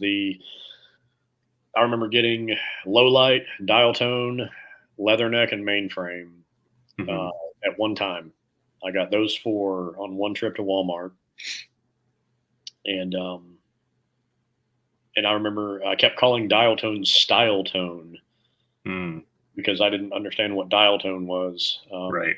Which today's kids wouldn't even know what a dial tone is. Yeah. Yeah. And because of my teeth, I had like a gap and kind of buck teeth at the time. I called Low Light Low Life, unironically. Like I didn't know the difference between Low Light and Low Life. I was like, oh, that's his name. He likes to crawl. Low Life. Yeah. And, but yeah, Low Light, and that was probably my favorite character from that year. But yeah, I don't know. There was just a lot of that. I was into music too at that time. Cassette tapes. I was into rap music. 1986 rap music, which kind of sounds like kindergarten stuff compared to today's rap music, but it was very. They had something to say back then, at least. I'm walking down the street and it's really neat. It was very rudimentary, and so I was into a lot of that stuff. And I remember my Beastie Boys was huge then, and my brother was really into them, but they were bad. That was something I wasn't supposed to listen to. And yeah, I was really into that. I was into a lot of movies that came out that year. Yeah, I don't know. It's an interesting question. It's kind of like one of those step back in time, like what would I have done? Right. I know I would have been wearing camouflage pants, probably sleeveless T-shirt, which is carried over into my adult life. Most of my shirts don't have sleeves on them. But I was, it was probably with some kind of crazy 80s graphic on it, and white high tops that were really filthy. My friend Pete drops in. He says sent a super chat, so thank you, Pete, for that. He says, "Here's a super chat just to make sure that the button works," and it does work. My stream with Ryan a couple weeks ago, I'd forgotten to monetize the stream, so that was not the end of the world. I don't do it for the money, but it was just kind of a funny thing that happened. Oh yeah. And we were talking about White Vegeta says he's got to go. All right, man. We'll see you next time. Thank you for coming back again. I appreciate it very much. Oh, Timothy Ward's here. Here we go. He says sleeveless. Got to make room for those 24-inch pythons, brother. Well, they're not quite that big. But I know Michael's always giving me hell about my arms. So. Well, it's the arms combined with that smooth baritone. So. But yeah, that's just talking about G.I. Joe. One of my favorite purchases I've ever made off of you actually is the 90s Joes. So as I mentioned, I grew up really late, or I didn't grow up really late. I was born really late into that line. So it was only around for maybe 3 more years, like a real American hero proper.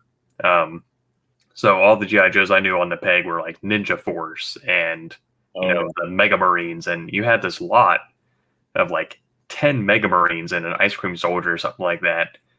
And like the price was too good to pass up. And that's still my favorite purchase because I love the Mega Marines. Oh, wow. I don't even remember that, but yeah. They must have been, they were just loose figures though, right? They weren't. Oh yeah. Yeah. It was like 4 or 5 of each one, but someone had like kit bashed a lot of the different heads onto them and stuff like that. Oh yeah, that I was about to say, if I sold a lot, there was a reason. Yeah. Usually don't do that. I try to. It's funny. I was thinking about this earlier today. I try to do it. I had a buddy of mine years ago when I owned a business up north, and he had a sandwich shop across the corner. So I would go over there almost every day and eat. And I mean, this guy was a 5-star chef, and he worked for these luxurious restaurants in New York City, and he worked for one that flew him to Russia and had him live there for 6 months so he could learn how to cook Russian cuisine. Oh, wow. And, like high end stuff. And his sandwiches they were amazing. I mean, you paid $9 for it, but it's like, he's actually corning his own beef and stuff like that. I mean, he's like brining it and everything, and just amazing, making his own like red slaw. And he was like an artisan, and and he just had a little sandwich shop in a small town in southern Maine. And I remember I said something about his sandwiches one day. I'm like, dude, I was like, how can you make these this good and only charge $9 for them?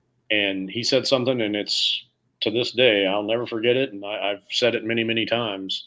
How you do anything is how you do everything. And it's one of those things. It didn't come off pretentious or anything like that. I was just like, wow, that 100% clear, got that. And when I started Reklaimers, and when I started taking selling, quasi seriously, that was like my mission statement in my head is how I do any of this is how I do all of this. And that's, and I mean, not to go on a diatribe about it, but like, oh, this is what I mean, man. But just to let everybody know, that's like you said earlier, like sometimes I undersell things. That's what it's about to me is doing this the right way. And I look at myself like him making those sandwiches. Like anybody can buy a lot of Joes, clean them up, piece them together, and be like, hey, these are for sale. But I like to showcase them. I like to be as transparent as possible about the shape. I don't like selling stuff that's not complete. I always feel like to me, that's like singing a song with a sore throat.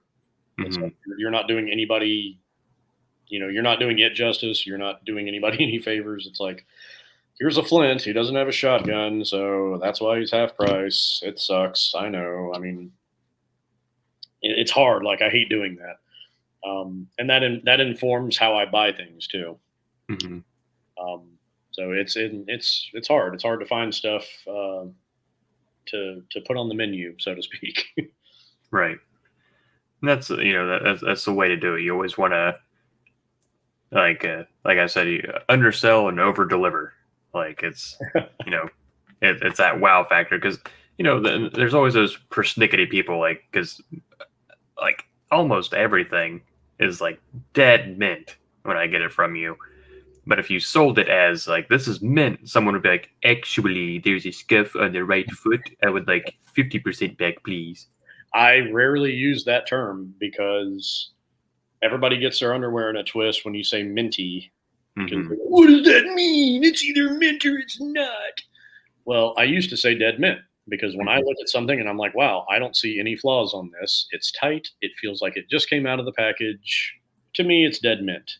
There's like you said, there's always going to be that Poindexter that's like, oh, actually, there's a small hairline crack in the back of the skull.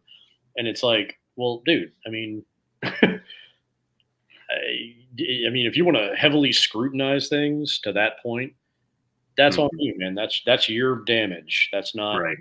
Because the average person and the above average person and even the expert, quote unquote, me, looks at that and says, it's good.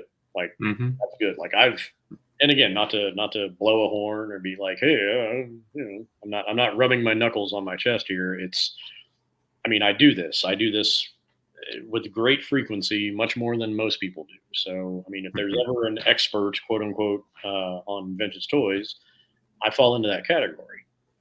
There's a whole lot of stuff I don't know, but I can look at the shape of something and be like, boom, this is beautiful. If I miss something, I'm human. It happens. I always make it right, but I've had people do that exact thing where they're like, oh, there's a little paint chip underneath his glove. And it's like, oh, you mean where the glove meets the hand, where there's commonly, paint imperfections from the factory when they make those things. Right. When it's stuff like that, it drives you nuts. But it's like, again, it's everybody wants to win some imaginary medal when they save. Whoa, I got a $5 refund because I bitched about the paint. Right. It's like, oh, so you were being persnickety. That's the hill you want to die on. All right. Yeah, that's the hill they want to die on, and all that does is, yeah, you might have won your imaginary medal, but all of that makes things more expensive. Because when I do come across one that is absolutely flawless, it's going to be a little bit more expensive because it's harder to find as the days go by, as they roll off the calendar, all of this stuff is getting harder to find.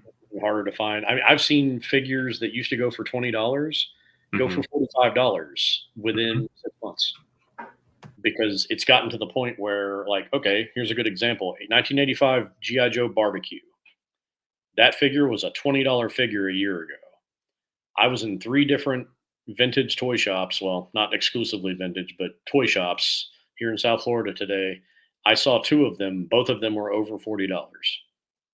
The reason, because they were complete and because of that little nozzle pistol thing that he comes with for his extinguisher. That thing is getting harder and harder to find. That makes that figure that much more expensive. Right. Same thing with Chuckles. Chuckles used to be a $20, $25 figure. That pistol, everybody has his holster. That pistol makes him a $40, $45 figure now. It's just the way it goes. And that's just to kind of bring myself on solo here. So I have in the baggie that you still sent it to me. I paid $35 for this Jitsu. He's a nice one. Yeah. Just look how clean that karate chop hand is. There's not a chip. There's not a dent. There's nothing. So if anyone ever wants to complain about price, like even his top knot, like all of his hair is there. There's no scuffs on the armor. So if anyone ever complains about condition from you, I'm calling shenanigans on that one. Well, that lot too, all of that Motu stuff, it was a legendarily good lot. I really, really got lucky on that one, and the person was a joy to deal with. I paid fairly good money for that lot too. It wasn't a I found it from a little old lady for $20. I mean, there were some grails in that collection. but almost all of that stuff was untouched. I mean, some of it there was like a nick here, or some paintwear or some playware on some of the figures, but I mean, 97% of it was mint. And that was one of them where it's like, oh my God, look at the chrome. Like I've still got the, I think it's a Flying Fist He-Man, and he's covered in back metal chrome. It's mint. I mean, it looks like he just got opened. Yeah, and Matt will tell you, because I also messaged Michael and Tony. I bought a Stinkor off of him, and now I never owned a Stinkor. I'd never seen one. Like I'd seen them like trade shows, cons, whatever. But I was like, I messaged him like, is this supposed to smell like patchouli? I mean, because if I was a kid and I was like, oh, he's supposed to stink, I like the way patchouli smells. I'm weird.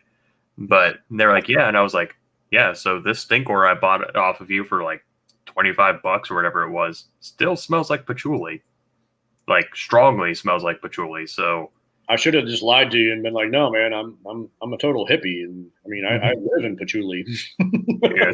So just not for nothing. Like when he says that was a good lot, it was. And Timothy Ward actually has a question. Before that, though, I want to read Wolfie's comment. He says, actually, I did an X-ray on the figure and I saw a microfracture in the leg joint. It's a joke, but it's funny because it's kind of true. And you get all kinds that come out of the bushes, man. And some of the PMs I get, I'm going to start posting some of these to Patreon just for laughs. And some of the characters that I get that it's always during the middle of like a really hectic claim sale too. I'll get these guys like, hey bro, I'm looking for Star Wars. You have a Star Wars? And and stuff like that. And just these guys that look like they breathe through their eyes, and it's like, but yeah, there's and some of the nitpickers. And I had one guy, you actually know this one. Yep, I know exactly which one you're talking about. The Cobra officer, and just decided to play Nancy Drew, trying to he wanted it to be a repro. Like I could tell by talking to the guy. And it's like he wanted to push his glasses up on his nose and be like, actually, that looks like a Black Major. And I assured him, I'm like, no, I own Black Major figures. I know what to look for. I've seen easily 400 Cobra officer logos. I know what they look like. This one is just that pretty. Yes, he's cracked elbows, but otherwise, this figure looks like it just came out of a bag. Which I would say two things to him. First off, it's like, who would go through all the trouble to reproduce a Cobra officer and intentionally crack the elbows? First off, yeah, and I had a set of elbows of arms that I could have swapped out that weren't cracked, but they weren't in as nice of a shape. Right. So I'm not going to touch this figure. I'm not taking him apart to do that, and I'm not painting an otherwise flawless figure other than those two cracks. Right. And that thing sold for almost $50 more than what I had what he was complaining about the price being on it. Right, which was a completely fair price because it wasn't just the Cobra officer. It was like a dead mint Cobra officer. Like the logo was perfect. You had the file card uncut and all the accessories. Yeah. Like there's not a lot to complain about here. Like that's, search the eBays. You'll find it for more than that. I promise you. Yeah, but he went on Facebook and was like posting it. Like he was trying to get validation from the cool kids that know everything about G.I. Joe. Right. And, and what he didn't realize is that I'm friends with, 98% of those people. And so it was, it was an annoying thing. I basically woke up to, I think, 3 or 4 different of my customers and my regulars sending me that. That they had seen it and they recognized my background, and I guess I've got a very memorable cork board that I use. But yeah, there's always that. It's an annoyance, but and the guy apologized, and he edited the post and was like, "I'm happy to be proven wrong." I'm like, yeah, whatever, dude. I still blocked him because I don't want to sell that guy anything. Right. That was the funny thing. It's like, well, I want to buy it, and it's like, do you? I think you're just trying to get I won the internet for an hour. Yeah, like I mean, apologies are fine and all, but I treat reclaimers just like I did my retail smoke shop that I used to own. If somebody comes into my store and they show their ass, I'm going to show them outside, and they're not coming back in. Right. So you get one shot with me on that. That's right. And to those people, I say, maybe you just shouldn't shop on the internet anymore. Like, if you're going to be that nitpicky and think hoity-toity things of yourself, stick to, like, brick and mortar. You know what I mean? Like, yeah. Nice video and all. I'm really interested, but I'd like to see the inside of the torso, if you don't mind. Right. But Timothy Ward has a good question. Just in terms of your vintage reclaimers, he says, "What's the best vintage find that you've encountered and during your acquisitions?"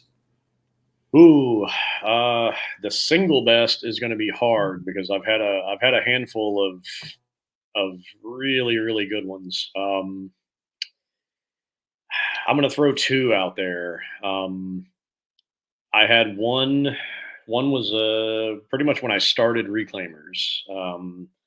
I had an ad on, I think it was Facebook Marketplace in the early days of Facebook Marketplace, that I was looking to buy vintage toys. And a housewife came across it, sent me a message, said, "My husband's got a bunch of old G.I. Joe stuff. I want to get rid of it, blah, blah, blah. We don't have the room." And she, gave me an idea of like how many, vehicles and this and that from this era these years to this year's. And I was like, "Oh, okay, cool. I'm in." So I go out and look at it, and it's an entire living room full of 82 to 91. Oh, my Lanta. There was a flag, there was a Terrordrome. I mean, all of the big stuff. No Defiant, but every other big, the Mobile Command Center, some of the later 90s stuff that was pretty cool. But there was also, we were in Maine, we were in southern Maine. So he had French grandparents that lived in Canada. And there was the Sears black and red Mobat. Oh, man. And that was cool. I was like, "Oh, wow, that's awesome." And there was also the all black Mobat, which was a Canadian mail order exclusive called the Char d'Assault. And it's a solid black Mobat that came with the first Cobra Commander with the helmet, and solid black. And I saw it and I was like, "Wait, is that painted? Oh, that's not a painted Mobat." And then I knew about it, but it was one of those things you just kind of forget. I actually researched it and looked it up, and I'm like, "Holy crap, this thing's so rare, I can't find comps for it." So, and I put batteries in it. It fired right up. It had the battery cover. It had the machine gun. It was in perfect shape. And so that was I want to say like a $650 piece. And that was five years ago. Oh, wow. So it's even more now. It's probably twice that. That was a really good one. Another one was a Dino Riders. Funny enough that we mentioned those earlier. Dino Riders T-Rex, complete in the box with the styrofoam inlay, the cellophane intact. Wow. That one, I mean, fell in my lap. And I think, I mean, I'm obviously talking about the value of them and what they sold for, but just as being rare and cool, they go hand in hand. I mean, if you ever come across a complete Dino Riders T-Rex, you'll remember it, because that's the only the second one I've ever seen complete, and the rubber bands were intact, everything, and it worked. I have video of it walking across the floor, and that one was just I didn't want to get rid of that one, but it was still on my Instagram actually. It's one of the first things I posted. And I'll throw in an honorable mention. I did find an Inhumanoids Decompose still in the box, never removed from box. The box was open, but he was never taken out. I did find that in the front window of an antique shop down here in Florida in 2016. I was driving by and I recognized the colors. And I stopped and I went in and I was like, yes, that's how much. Give it to me now. Mm-hmm. And that's, I believe that is still also on my my Instagram too. Yeah, that's when I wasn't really super familiar with Inhumanoids. I realized after watching Michael's videos that you were in that my older brother had at some point bought the figures, like the human characters, with the exception of Liquidator. And I was like, oh, just never really thought anything of it. And then when you started showing the monsters and I saw Decompose, I was like, I need that. So I went on eBay and I was like, I'm going to admire from afar because they don't mess around.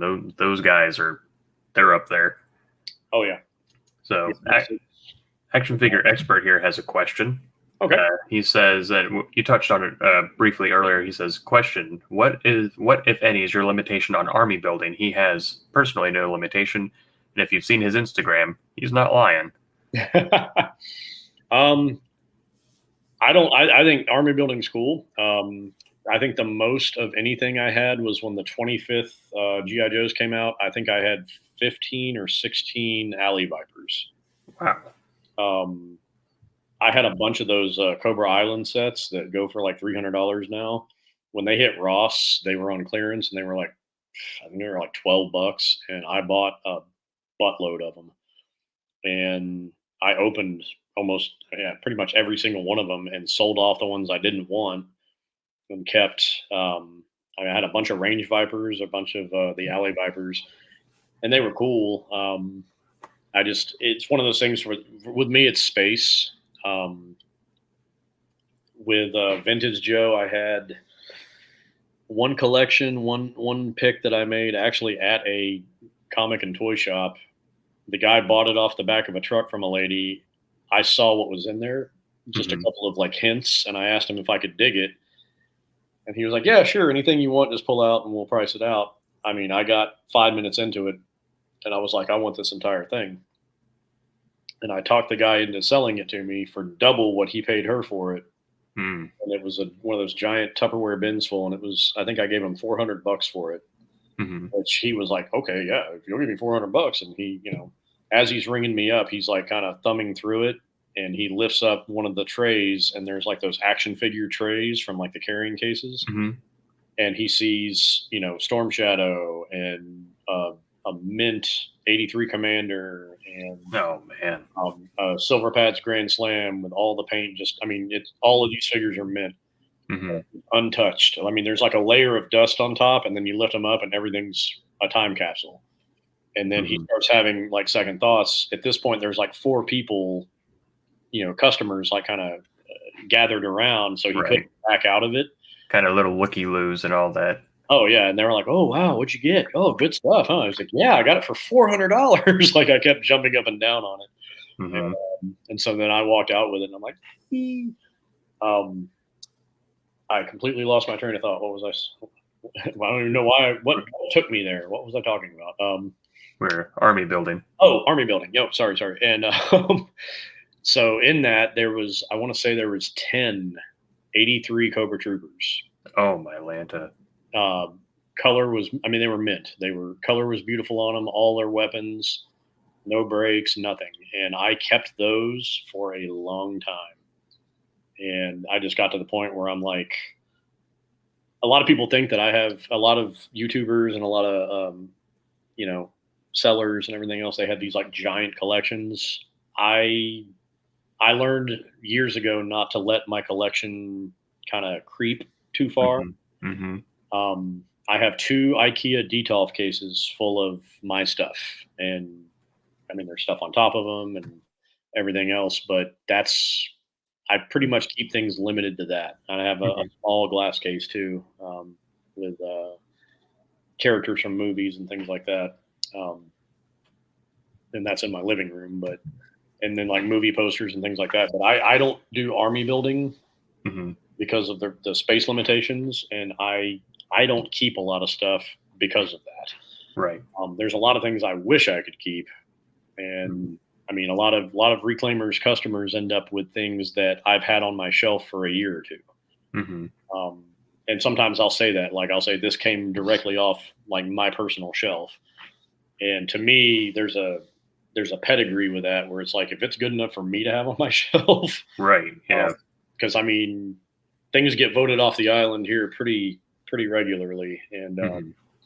you know, and I go through phases. Sometimes I'll be like, oh man, I really want more superpowers figures, and I'll buy some, and then I'll be like, I could do without them. Mm-hmm. I was really into vintage He-Man about a year ago, Mm-hmm. and I was like, yeah, I'm buying them up, you know, as quick as I could scoop them. And then I got to the point where I'm like, I like He-Man. You know, vintage He-Man figures to me, I don't get anything from them, and I don't like changing the rubber bands in them. I've busted my knuckles a few times on that. I'll include them if they need it. Mm-hmm. I'm not doing the labor on that Yeah. because it's just not worth it to me. And Mm-hmm. you know, and they just, to me, they don't display that well. Mm-hmm. When the Origins came out, I was like, nope, I'm getting these and I'm selling my my vintage ones. So Yeah, and that's I, I'm kind of falling into that rabbit hole myself because I, had a passing knowledge of He-Man growing up. Like Zodak is like the mainstay for me, but now I'm like I really love Origins, and I'm like I'm gonna start buying up these vintage ones as my bank account, and you can agree I've been buying a lot of them. And that's I have the ones that I want. Like I'm done. I'm not going to collect all of them, but as a snake man and certain ones come available, I'm like, oh man, I really want that. Like what was that praying mantis thing that Hordak would ride sometimes? oh, Manosaur, I've actually got one of those. Yeah, that's one of the ones where I'm like, I kind of want that. I've got one of those, and I was really excited when that came in that same lot, Mm-hmm. and I was going to post it, but the legs, they have hairline fractures in them. They still connect, Right. but they're stress cracked, and when you put them on, it's like it separates, and then once it goes on, it goes back together. But that kind of falls in line with my quality standards. Like I don't like to have to explain flaws like that. It's, again, I feel like I have my hat in my hand where it's like, okay, well, here it is, and here's what's wrong with it. And then I feel like the more I explain, the more I have to give it away. Right. Yeah. And it's like, well, it's got this problem, and this problem. But you know what? Just take it. Just take it. I'll even pay the shipping. Just take it. Yeah. Just please don't yell at me. Please take this. And I don't like feeling like that. So it's sometimes I'll just hold on to those things. I mean, it's sitting in a box in my garage right now because I'm just like, I don't know what to do with you. Like just get out of here. And I do toy shows sometimes, and sometimes it's weird. I have more respect for my online buyers than, I shouldn't say respect. I have more reverence for you guys. But like when I'm at a toy show, then I can literally show somebody like, look, this is an awesome shape. It does have these little cracks here, but as you can see, it's still well worth the purchase. It's like it's an easier sell in person. So I usually hold stuff like that for shows, and shipping big items has gotten cost prohibitive. So I try to keep all the large stuff for that. And that's Action Figure Expert says, so I see a couple questions in the chat. Don't worry, I'm coming back to them. But he says something I was going to say. It's like never get high on your own supply, and that's Seth Hastings at Plastic Galaxy. He and I've had similar conversations about this, where it's like, yeah, when you get into reselling, you really can't collect a whole bunch because if you start buying for yourself, then you have nothing to sell. Well, that's 100% true, and that's why I started selling. That's why the first, when I made the Reklaimers page, I was like, I love acquiring this stuff.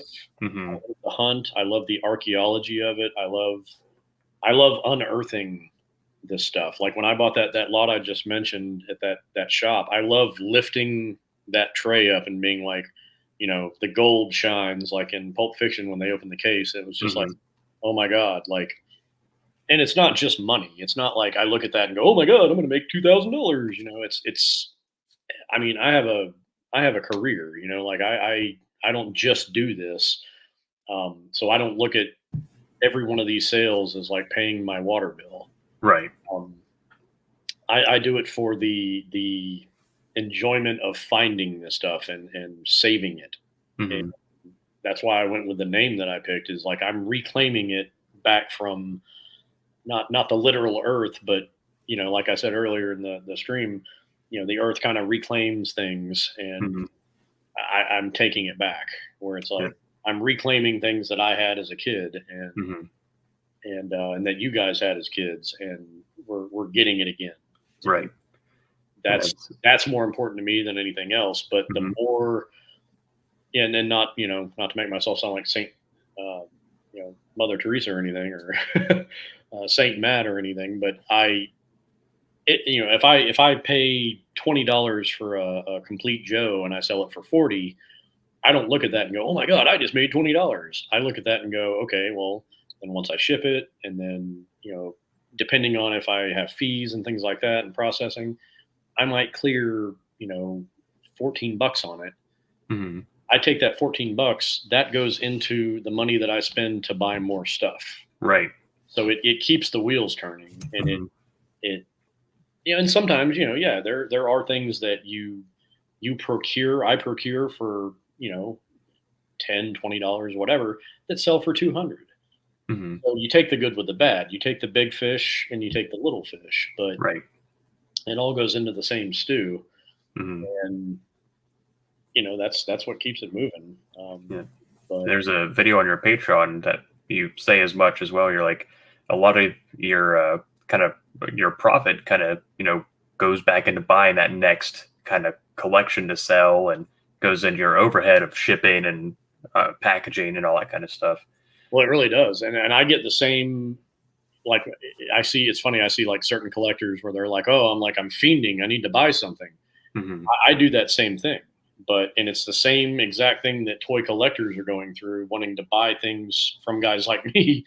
I go through that trying to say like, okay, well, I need to go out there and find something. Like, Hmm. I need to go reclaim things, Yep. and that's what I did today. I'm like, there's no scores rolling in. Nobody's contacted me. I don't have any. I've got one lead, and the guy's just being really, really difficult.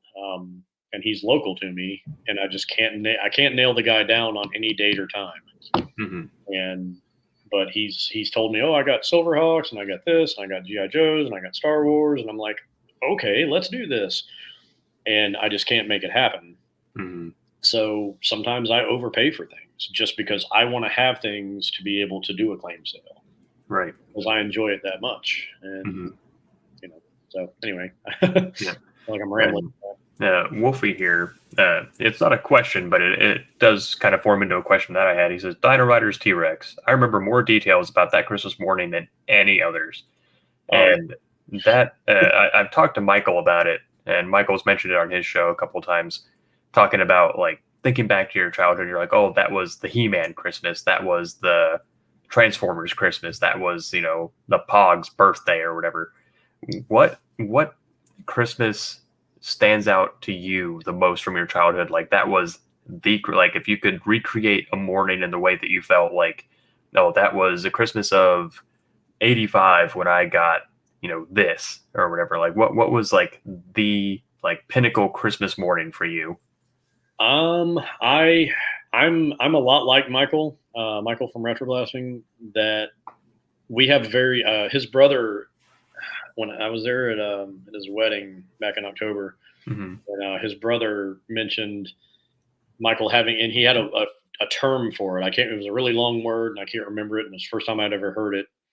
But it's a like when somebody's um, it's when he has that ability to remember things Hmm. succinctly.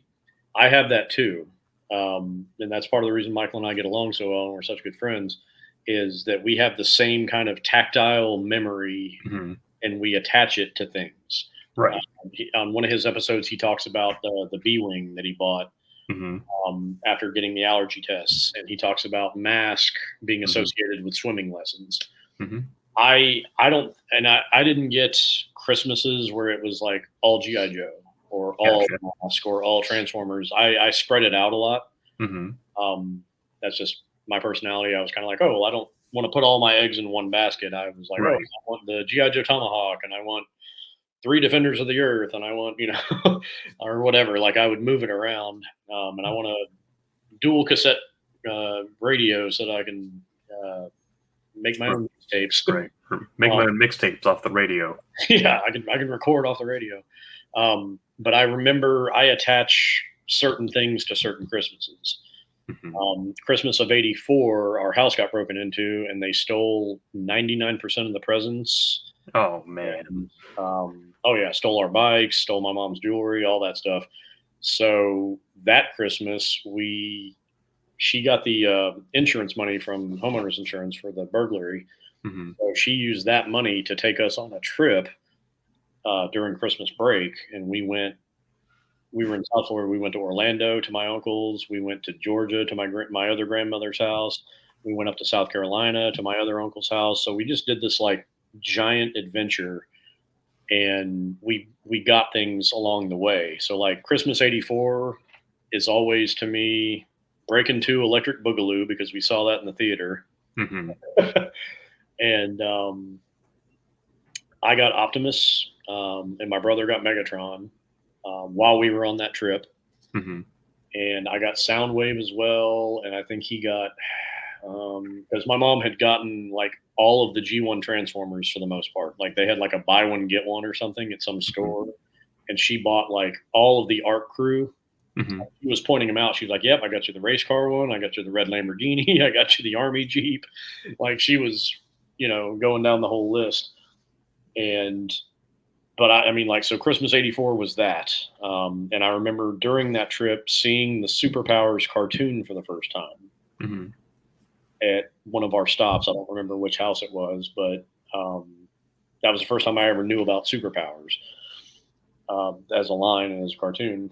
Christmas of '85, I remember watching Rocky IV on a loop, like over and over and over again. I got the Lego motorcycle fix-it shop or something. It's like a yellow, I've got it behind me in my case. And it came with a couple of motorcycles, and I got, what else did I get? I mean, I'd have to, sit down and really think about it. But like, I know I had I'd made a trade with somebody. I didn't get it for Christmas, but I made a trade with somebody for a Millennium Falcon that I'd never had, and used that with my Joes. So yeah, there was a lot of yeah, I mean, I got a bunch of GI Joes that year. I remember that. Oh, Mask. Christmas '85. I got the Mask Rhino. I got the Thunderhawk, the Switchblade. Yeah, I mean, tons of stuff. Christmas '86. I got the Tomahawk, the GI Joe Tomahawk.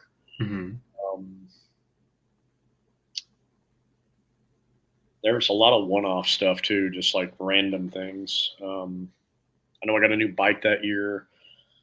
I did get a dual cassette, like an actual radio. I had like a little dinky one before that.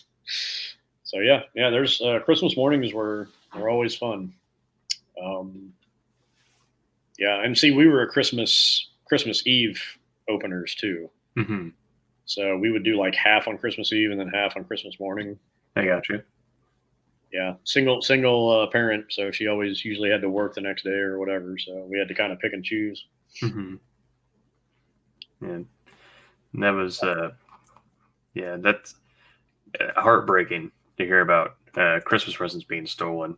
It sucked, but it was more traumatic for me having to explain it to people. Like I went to school after we came back from Christmas break, and my teacher made me get in front of the class and explain it to everybody. And I was mortified. I was like, I don't want to talk about that. That's nobody's business.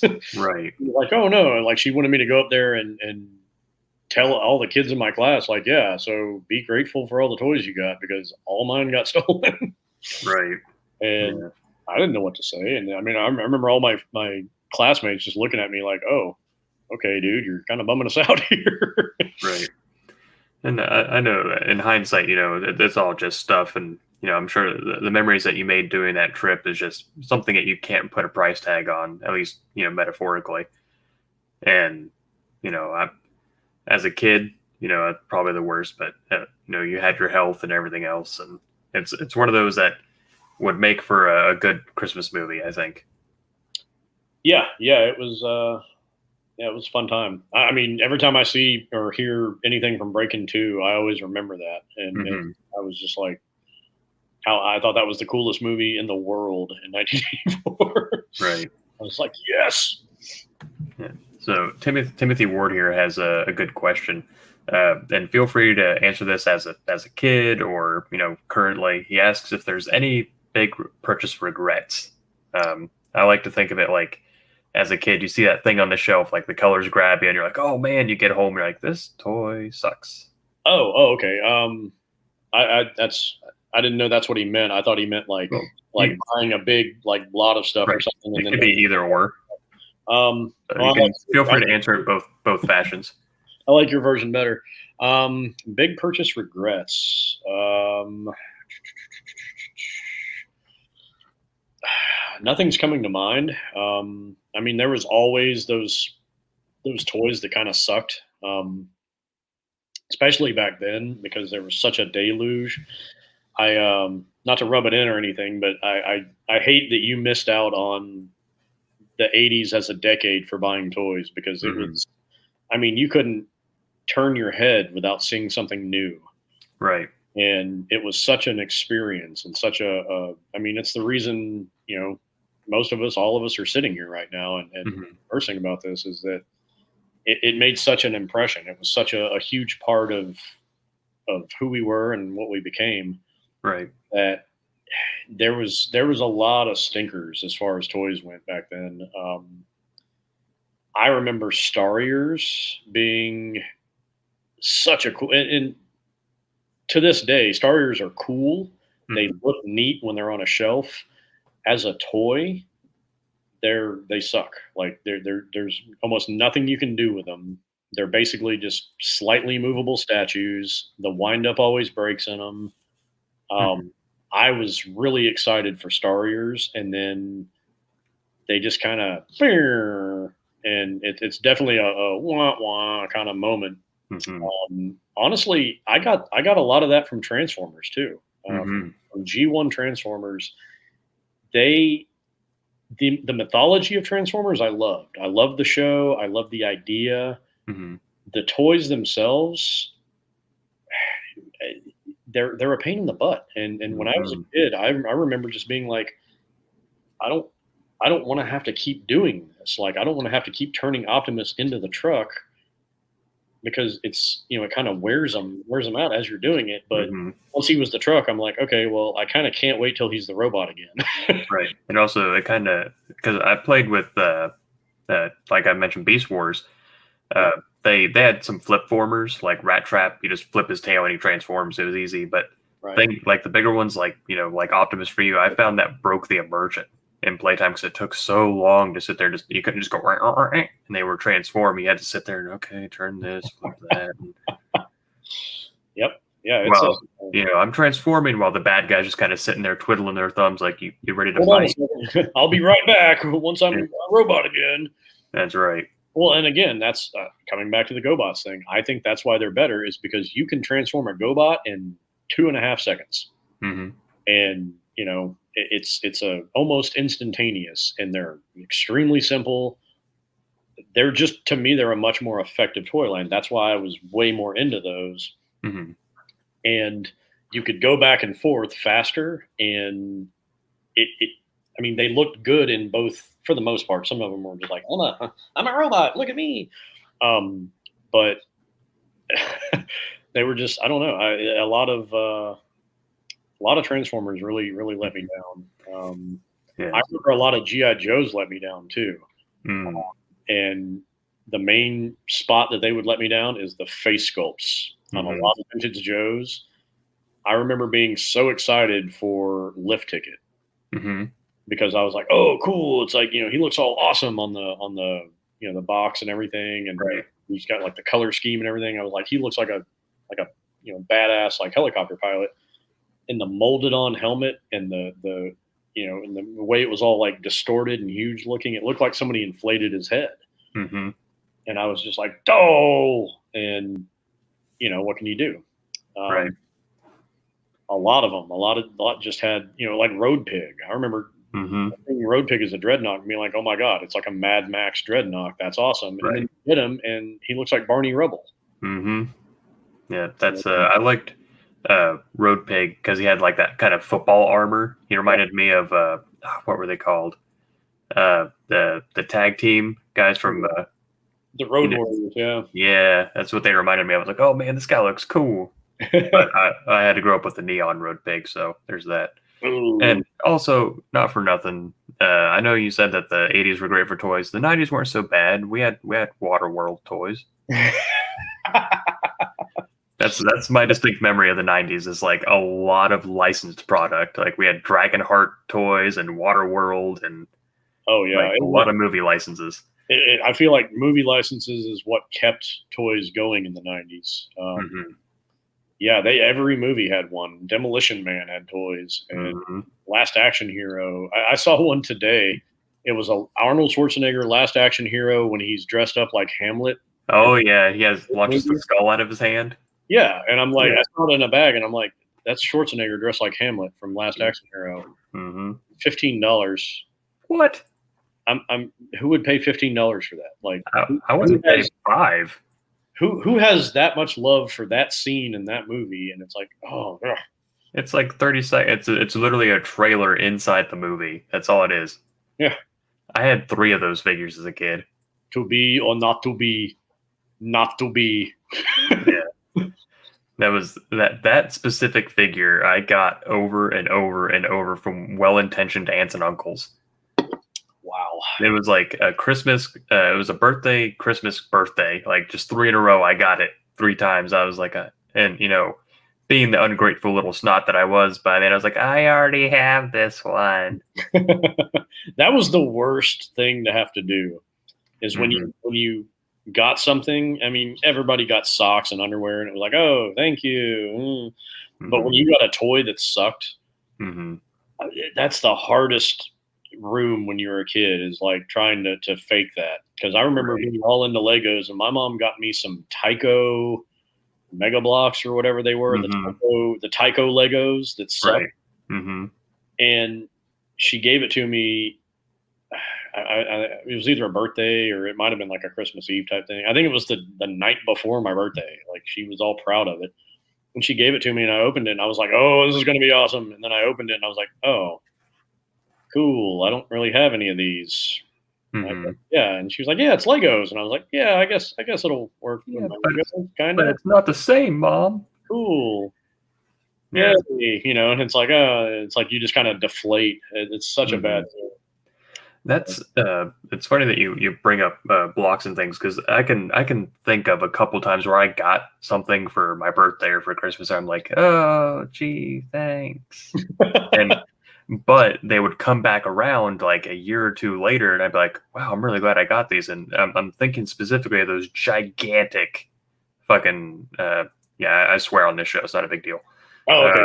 Those gigantic like the blocks that you see for like toddlers that plug together with the giant pegs and all that. Duplo. Yeah, and I'm like, oh boy, thanks. And then like 2-3 years later, I'm like making buildings out of them for my guys to blow up with like their helicopter missiles and stuff. Like they came back around and I actually ended up using them, even though at the time I was like, oh boy, I'm not 3, Mom, but thanks. That brings up an interesting memory.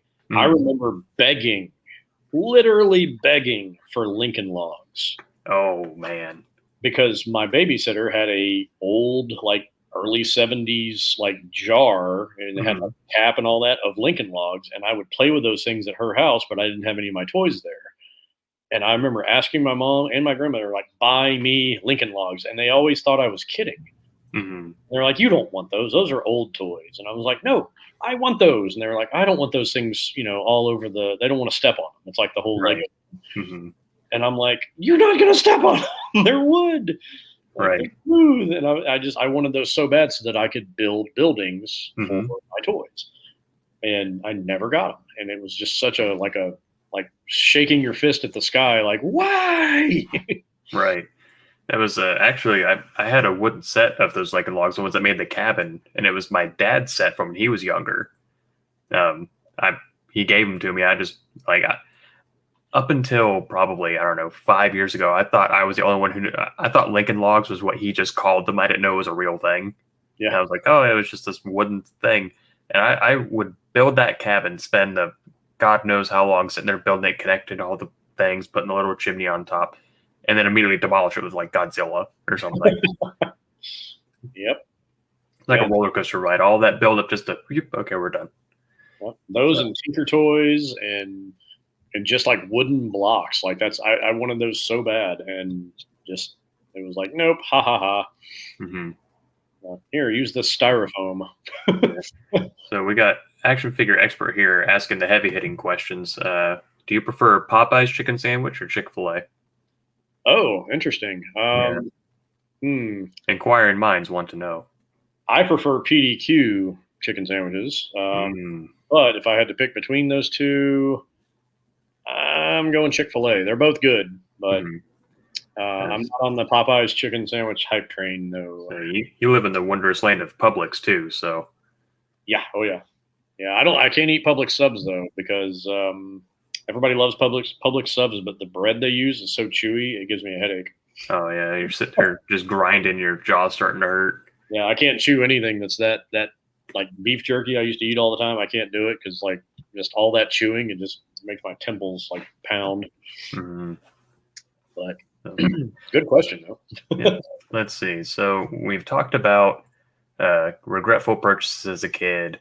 What was you saw the TV show, you saw a movie, what have you, a commercial for them, because the commercials were very flashy and basically TV shows on their own.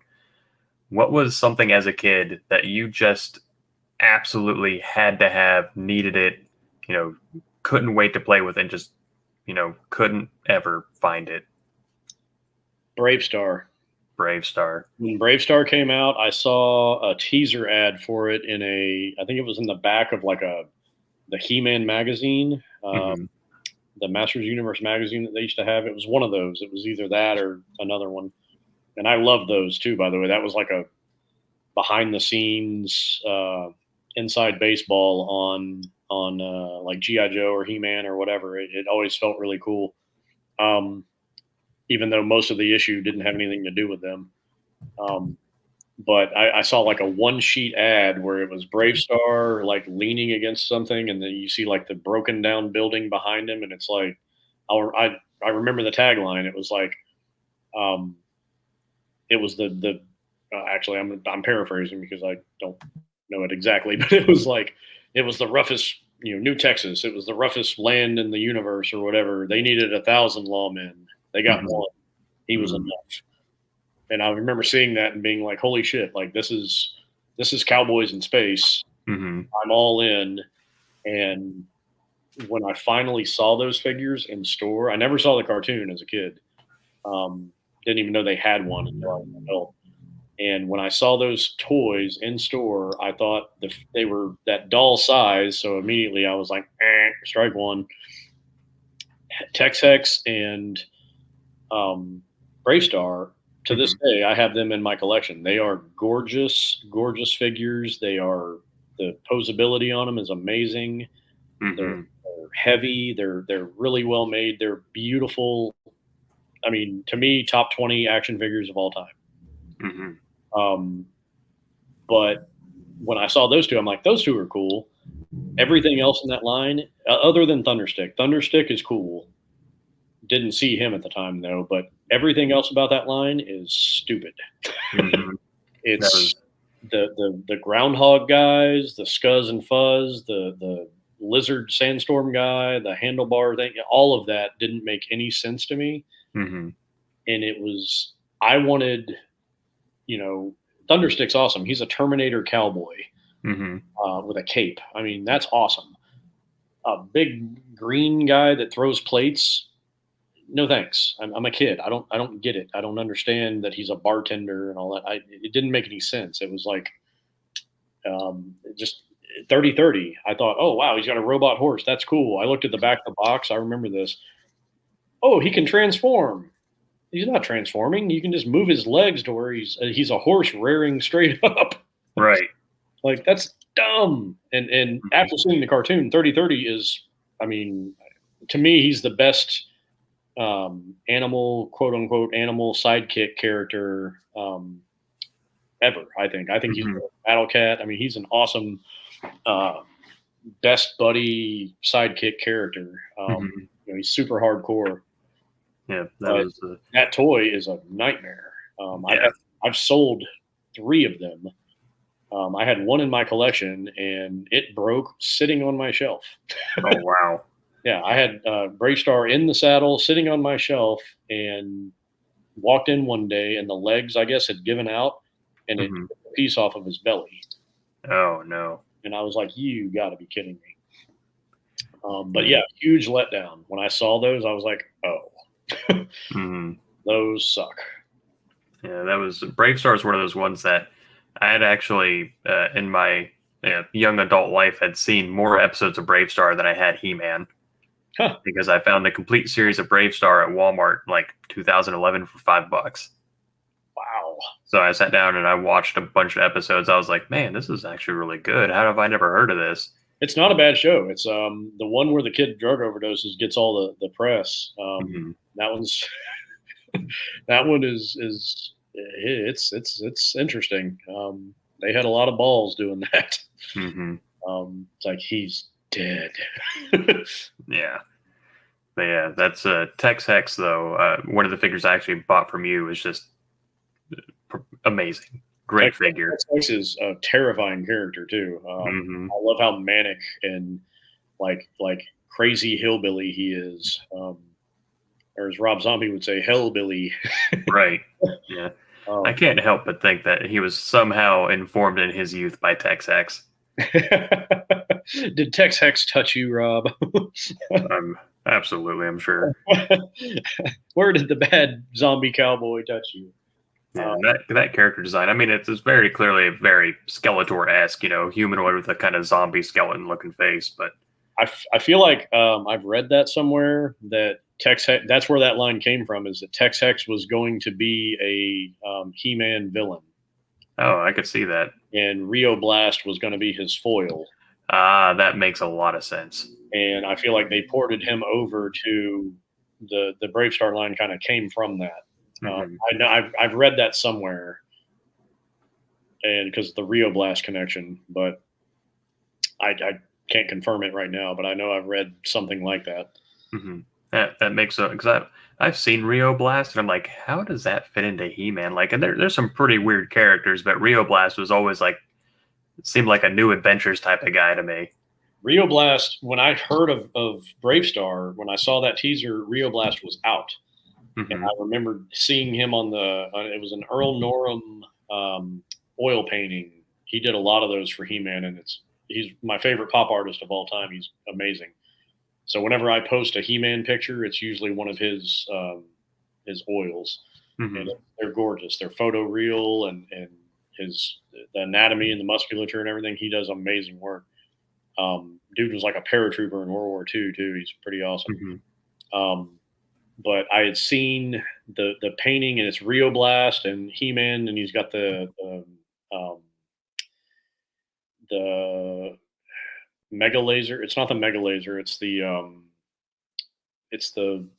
Magna beam. Damn it, what's it called? It's like a blue thing that he wears. It's like a backpack, and it shoots a laser. It's like the laser. Right. Yeah, I know what you're talking about. My working knowledge of Motu kind of fizzles out before we get to Rio Blast. He's one of those that I'm only aware of because I've been looking at the toy line. Yeah, but yeah, he's He-Man's wearing the blue laser thing, and then Hordak is on the artillery. I remember that, and him and Rio Blast are like running towards them like they're gonna fire or whatever. And so I remembered seeing Rio Blast as a concept and being like, okay. And then I saw the Brave Star thing, and I'm like, that's what I'm talking about. Like He-Man, cowboys, and space. And just that's not what we got for the most part. But those two figures are amazing. So Unfortunately. we're coming to a close here. Cool. So just a couple more questions. All right. Let's see. We got. I think we kind of covered this. We talked about your most frequently used and most go-to toy lines. Like myself personally, I've dabbled here and there in a bunch of different things, but like GI Joe is the thing I always circled back to. Like I continue to play with GI Joe. Like you kids go through phases, like now these 6 months I'm really in. Like for me, I was really into Gundam Wing for about 6 months, and then GI Joe would come back, and then I'm like, oh well, now I'm really into I don't know, collecting Yu-Gi-Oh cards, and now GI Joe's back, kind of thing. Like, was there anything like that just kept coming back into playtime, no matter like you just couldn't shake it? It was always GI Joe. That's my meatloaf. That's my comfort food. That's my mac and cheese. It's from 82 until one way or another until 92. I didn't get a lot of the 92 stuff, but being buddies with my friend that was also into Joe's, he kind of kept me anchored on it even when I wasn't actively buying them. I remember trading him like I think it was a pair of like high tops or something, like a pair of like Reeboks or something, some kind of like shoes that I bought that I just didn't like, and I traded those to him for like a bag full of the 92 Joes that he had. And I don't even think they had weapons or anything, but like, so from 82 to 92, I had something from every year of that toy line. Wow. And it was always there. It was always the evergreen constant go-to. And Star Wars started it all, but once I got into G.I. Joe, Star Wars, the last Star Wars thing I ever got was the speeder bike. And I didn't have a scout trooper. So it was pretty useless. I'm sorry, I take that back. I got that, and I got Jabba and his throne or whatever. And they just ended up being tertiary things that I used with my Joes. And once I got into Joes, like there was always things I would cheat on Joe, cheat on G.I. Joe with, like, Starcom and Battle Beasts and GoBots and things like that. But it was always there. It was always present. Always. That was the constant. That was the one. Yeah, I get you on that one. That was, kind of quick little, I guess, anecdote. Leonard's The Core was primarily my GI Joe because they were still like actively being produced after A Real American Hero ended, and just talking about kind of like how you would cheat on GI Joe. Like that was like, to me that was the same thing. So just thinking about Star Wars and all that, because the Star Wars figures I grew up with are Power of the Force too, like the super roid out Luke and all that. And I found as much as I liked Star Wars, like I couldn't. I had a hard time playing with them. Like Luke couldn't hold his lightsaber with both hands. So like once you have like G.I. Joe articulation at that scale, it seems like anything else is just kind of like. They were just as limited as the originals, as the Kenners, even more so, I think, because of the posture that a lot of them had, where they, had like that action, like I'm walking towards you kind of pose. Made it hard to put them into vehicles and things like that. I mean, I didn't know then, but in retrospect, that's why I've always avoided those from a resale standpoint. Some of the vehicles I've dealt with, but rarely. I find the vehicles resell a lot better than the figures do, because I can get the figures carded no less for like $4. Oh yeah. But some of the vehicles, it's like, oh, this X-wing is $50. It's like, oh, well, it's not too far off from the vintage, really, or at least the prices that I looked at 10 years ago. Yeah, I feel like with across the board right now, all vintage toys are spiking. And there's kind of a continental shift with a lot of sellers where and that's something I haven't really gotten into yet, but that trip I went on today, I drove about 3.5 hours round trip. Wow. I hit 3 stores. Hmm. There's not a ton of them down here, and every one of them that I went into was clean and nice and organized and horrifically overpriced. Hmm. I was Um, waiting for that one. there was a guy selling a masked Thunderhawk, long mask mat tracker, which is the less rare one to get, had both of the bombs, had no tires on it, and he wanted $130 for it. Wow. And I looked at it and I was like, "Are you fucking serious, man? Like, are you high? Are you doing mushrooms in the back? Like, there's no tires on it." Hmm. And he had a firecracker, the orange pickup with Hondo McLean, and it was the short mask Hondo, which that figure with a short mask sells for almost $100 by himself. Wow. I get that because it's super rare. But it wasn't even complete. It was missing the front bumper and I think one of the rear guns that goes above the wheel, but underneath the chassis. Hmm. And the chassis itself was the tension in it was broken on the back, so Hmm. it didn't stick straight up and stay level. It was like angled upward. He wanted $180 for it. Good Lord. And I'm like, dude, like, and I told my girlfriend, I was like, this is why I do things the way I do. Is Hmm. I don't want to be these guys. Right. I don't want to be these guys that are kind of preying on people's nostalgia Hmm. and trying to just, I mean, vacuum suck the money out of their pockets because that, I mean, in those shapes, that Thunderhawk without those tires, that's a $75, $80 vehicle, even with the bombs. Because good luck finding those tires, dude. You got to buy a junker. Hmm. And you're going to spend probably 30 or $40 doing so. But just the prices of everything are ludicrous right now, Hmm. and I'm trying not to let that affect me. I mean, obviously, I try to sell for a little under market, but it all depends on what it is and everything else, and it's really hard. Let's put it this way: there were no deals to be had for Reclaimers today. Right. I did buy some Joe comics to complete my collection, but that's about all I picked up. And it's I mean, guy had incomplete wheeled warriors and he wanted $85 a Oh, piece. wow. And I'm like, dude, these aren't even complete. That doesn't even have the right driver with it. He's like, oh yeah, that's the driver. And I was like, no, he's got orange hair. He goes with that one. This guy comes with the one that has blonde hair. You do not have that. Hmm. It's and there's a lot of that. There's a lot of quote unquote professionals and experts and all that that are people that are trying to play at being that are really just kind of diluting the market right now. Right.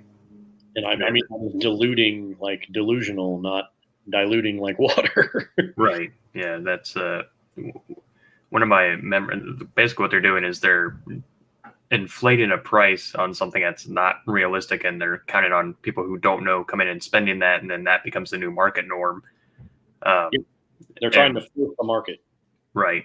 And Yeah. there was a time in 2013, I think it was, maybe 2012. I had gone into a local to me at the time, comic shop, and all they really sold were comics, and they had some new toys, and I was collecting almost exclusively vintage at that point.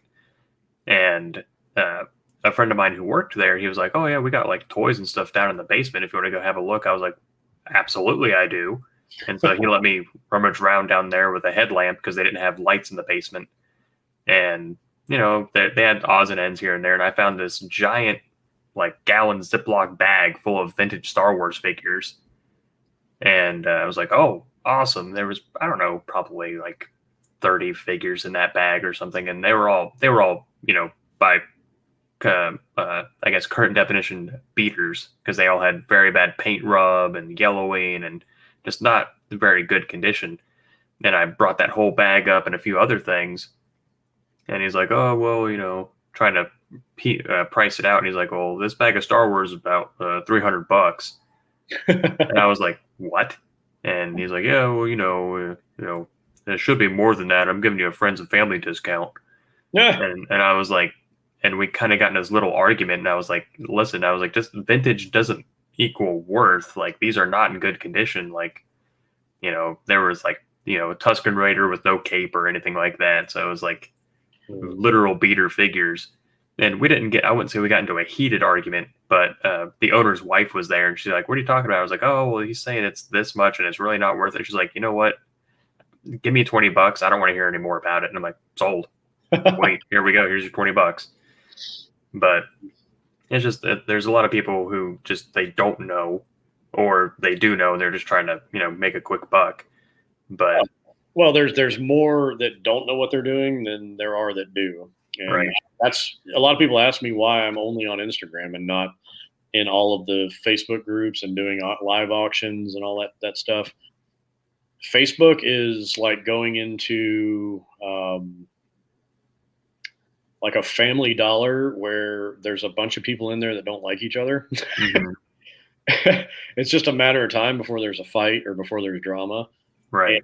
And Instagram is like going to a Target in the really nice part of town. Mm-hmm. It's just, you go in and you do your thing and people come in and they're like, "Okay, I like that. I would like to purchase it. Thank you." And it's just so much easier. It's such a better marketplace. And Mm-hmm. you don't get people. I've seen some Instagram sellers that are, fly by nighty and "Hey, I'm a toy seller. Look at me, buy my things." Mm-hmm. And it's a little bit comical, but you can always just ignore it. And Mm-hmm. when I see it on Facebook, I'm like, "Oh my God, this person just went to an estate sale." And they'll post like, "Hey, I know what I got here. These are old and they're valuable." And and they'll post something at, premium dollar. And it's like, dude, you're missing 5 important parts on that. Mm-hmm. And it makes me cringe. And it's like, Yeah. it makes me vigilant that I want to go out there and buy stuff like that to get them out of the hands of people like that. Mm-hmm. And it's like you'll find someone that has like an 83 Cobra Commander, both thumbs cracked, like missing crotch is broken, elbows are cracked, O-rings broken, screws stripped in the back, and it's yellowed on 3/4 of the figure. Like, "I would like $200, please." Yeah, well, I've seen them on eBay and they go for like 200. Yeah, it's a minefield navigating through that, and it's not about like the flip side of it. Like, I'm not trying to get something for nothing, but it's like I have no problem paying a fair price at all. But Well, like, and that's part of what I do too. Is I'm doing the legwork mm-hmm. for a lot of people, and it's, again, I don't want thank yous or praises or any of that, but it's just a fact. I mean, I'm vetting a lot of this stuff. Like, when Mm-hmm. I get it, I'm taking the risk. I'm putting the money out. And sometimes I've bought stuff. I've bought collections before for $500 that I've made $520 on. Mm-hmm. I mean, a good example. I bought the Cops and Crooks. I sold a bunch of those recently Mm-hmm. and did a claim sale or two on those. And I had about $500 wrapped up in buying those. And I think I netted like $600 off of them. So, I mean, it's a lot of work. It's a lot of stuff that I went through to make $100 on those. So it's Right. I know everybody has this, "Oh, I found these at a yard sale for 25 cents and Mm-hmm. look at all the money I made," and everybody has that kind of mentality with it. But it's and it's a lot of legwork. It's a lot of like cleaning them and making sure they're not broken. And Mm-hmm. I'm doing all of that guesswork for everybody that buys from me, or Mm-hmm. buys from me rather. And so it takes, I guess, in a way, it's like you're paying for that convenience. Mm-hmm. So that's the service that I offer. Right. Put it that way. And that's like you get some pretty like I mentioned, I'm a patron, so I get to see stuff a little early, and you had almost an entire run of Food Fighters. Yeah, I've actually had 2 complete runs of Food Fighters in the past 2 months, Mm-hmm. which is crazy because I've never had any in all of my toy collecting years. Yeah, That's the way it goes. That's one of those niche toy lines that people are either all about it or they're like, "Oh yeah, I know what that is." But like I've seen 2 Food Fighters in person in my life, and yeah, like you posted those on Instagram and they were just gone. Yeah, So I mean, and one guy bought almost all of them, and that's the way it goes. You get it, but again, I could take a chance on something that is kitschy like that. That I mean, when I buy a Joe lot, I know 80% of it's going to sell pretty quick. mm-hmm. When you buy something like that, or Barnyard Commandos, or Yeah. Army Ants, or something like that, I don't know who's going to buy those. I don't know. I could tie up $500 in buying something, post them to try to make 700 on them or whatever it is, and they could just sit there. Mm-hmm. So now there's money tied up, and again, I'm not climbing up on the cross about it, but that's a lot of toy collectors don't think about that end of it. Mm-hmm. That there's a lot of effort and capital that goes into securing these things sometimes. Yeah. And I've had that happen before. I'm trying to remember, about a year or two ago, I bought some stuff and I was like, oh yeah, these are going to be awesome. And because I like to put different stuff on the page and not just have it be all G.I. Joe all the time. And I posted them and they just, nobody was biting. It was just like, no, nope. So I think I ended up selling them either for what I paid for them or less. Mm-hmm. So sometimes, I mean, there's a calculated risk that goes into all this. Yep. And that's a side no one ever sees. They just see people like, oh, they're, I'm going to do that. I'm going to, then there's actually a couple, I won't name who it is. I might tell you off air, but there was one guy I saw like in your claim sale, claim. And then like a week later, he had him up on his page, like selling them with like a $30 markup. Yeah. Wow. Yeah. I'd like to know who that was actually. Yeah. I was like, wow. I was like, that's kind of scummy. Well, I mean, there's technically nothing wrong with that. Right. I mean, it's a dick move and it's a kind of a shitty thing to do, but I've bought stuff from other Instagrammers before that they've undersold, and then I've sold them on my page.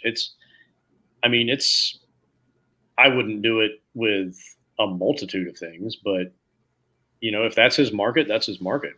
Right. And I get it. Like, when you're dealing in vintage toys, it's not like you're, getting them fresh from, Hasbro or Mattel or whoever.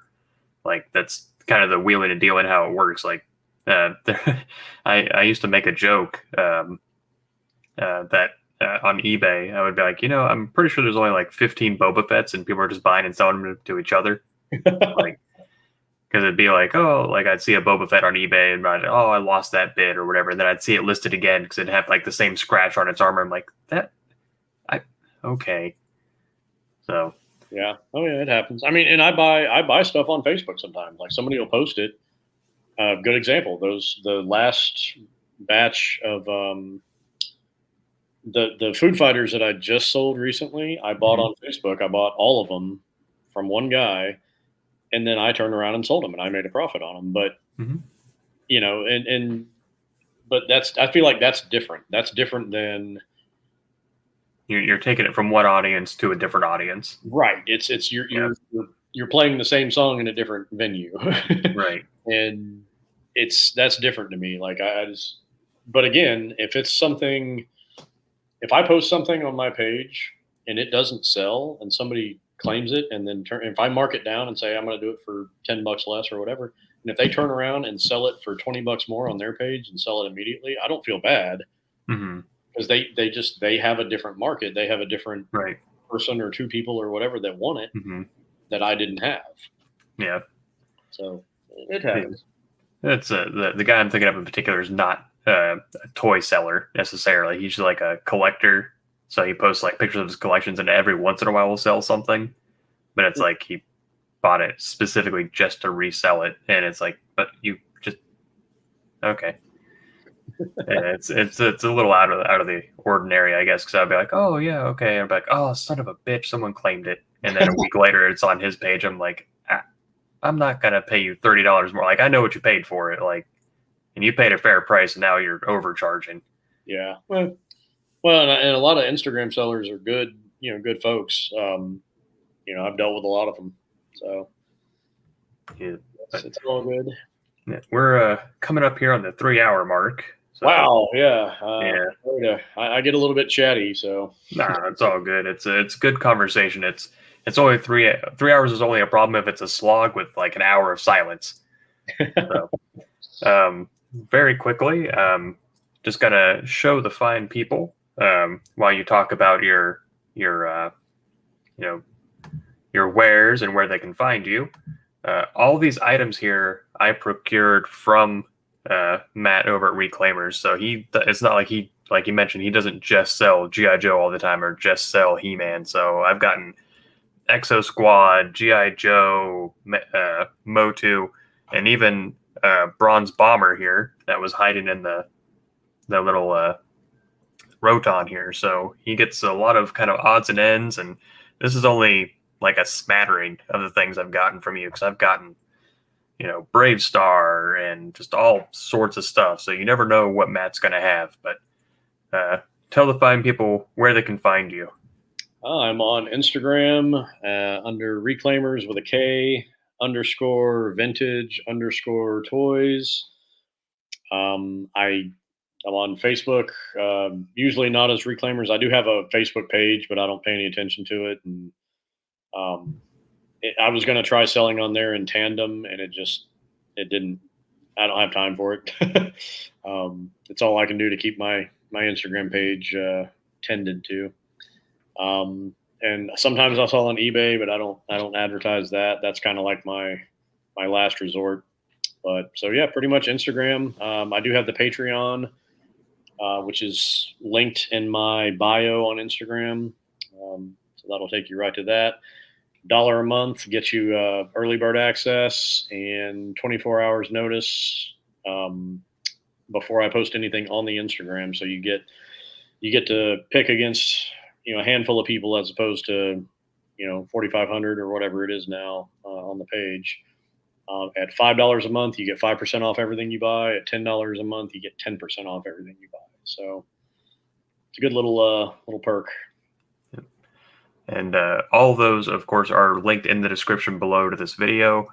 I know Matt's selling himself short here a little bit, but I said at the start of the stream, I'm a $10 patron, 10% off all orders, and I'm telling you that 24-hour, even at $1, that 24-hour window helps a lot, because once stuff gets on that Instagram page, it's gone pretty much as soon as it's posted. So. Some of the best stuff never even makes it to the page. Yep. All of this stuff was claimed off of Patreon, all of it.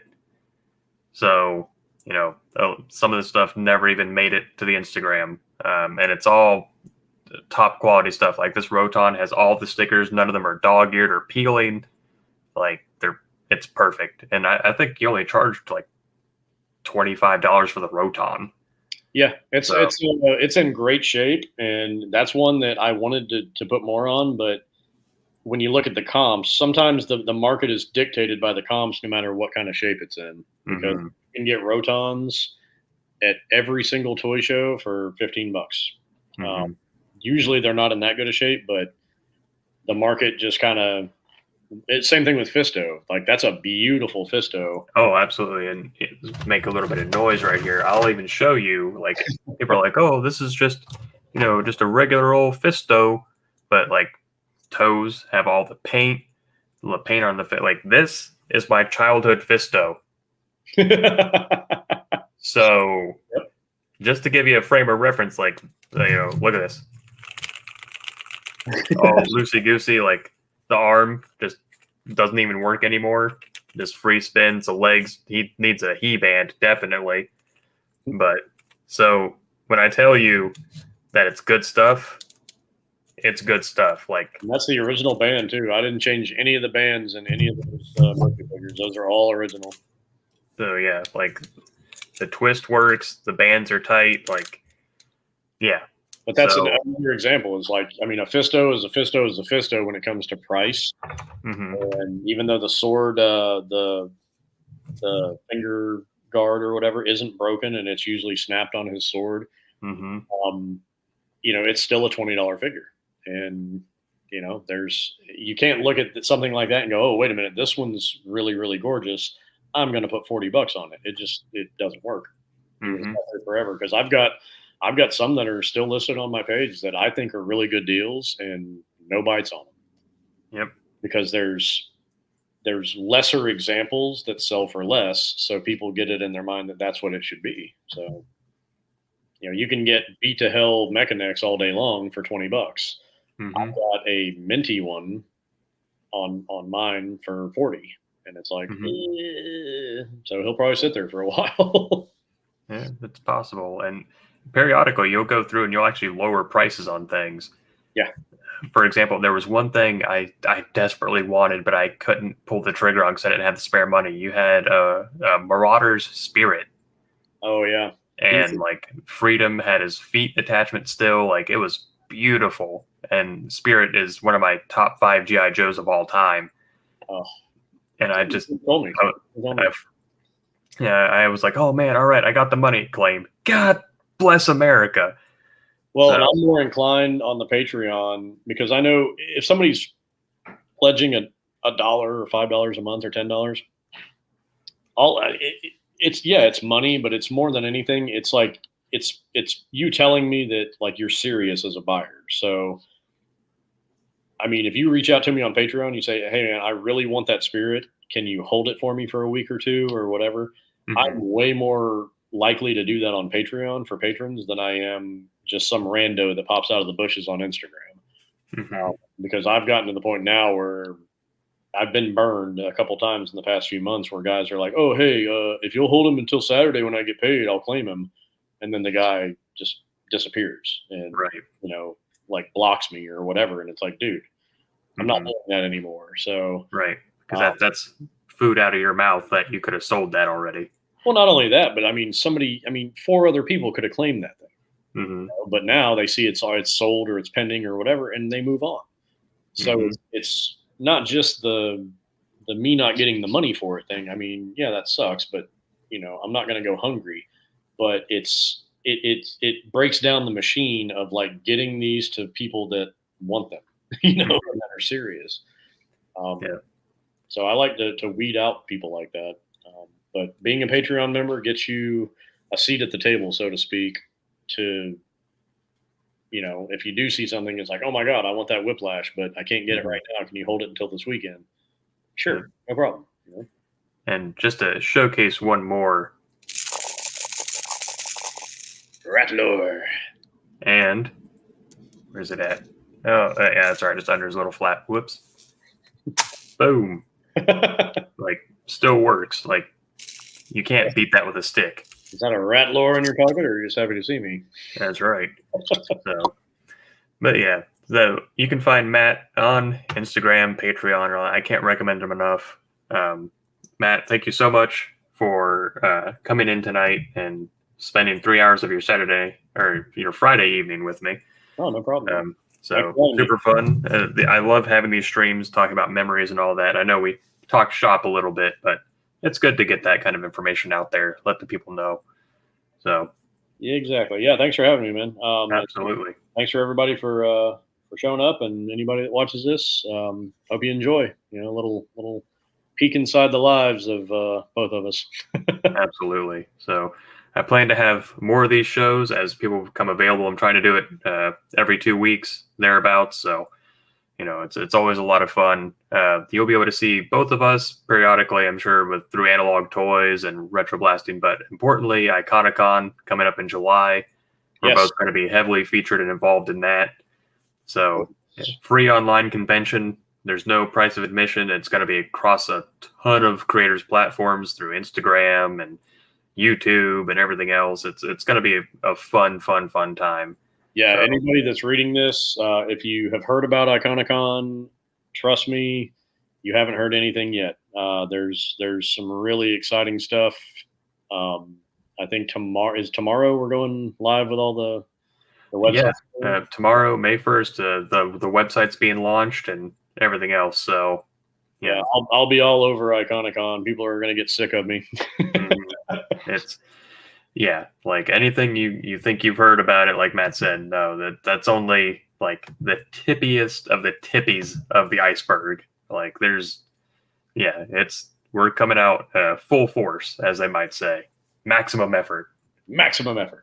So, all right. Well, alrighty. I thank everyone for stopping by.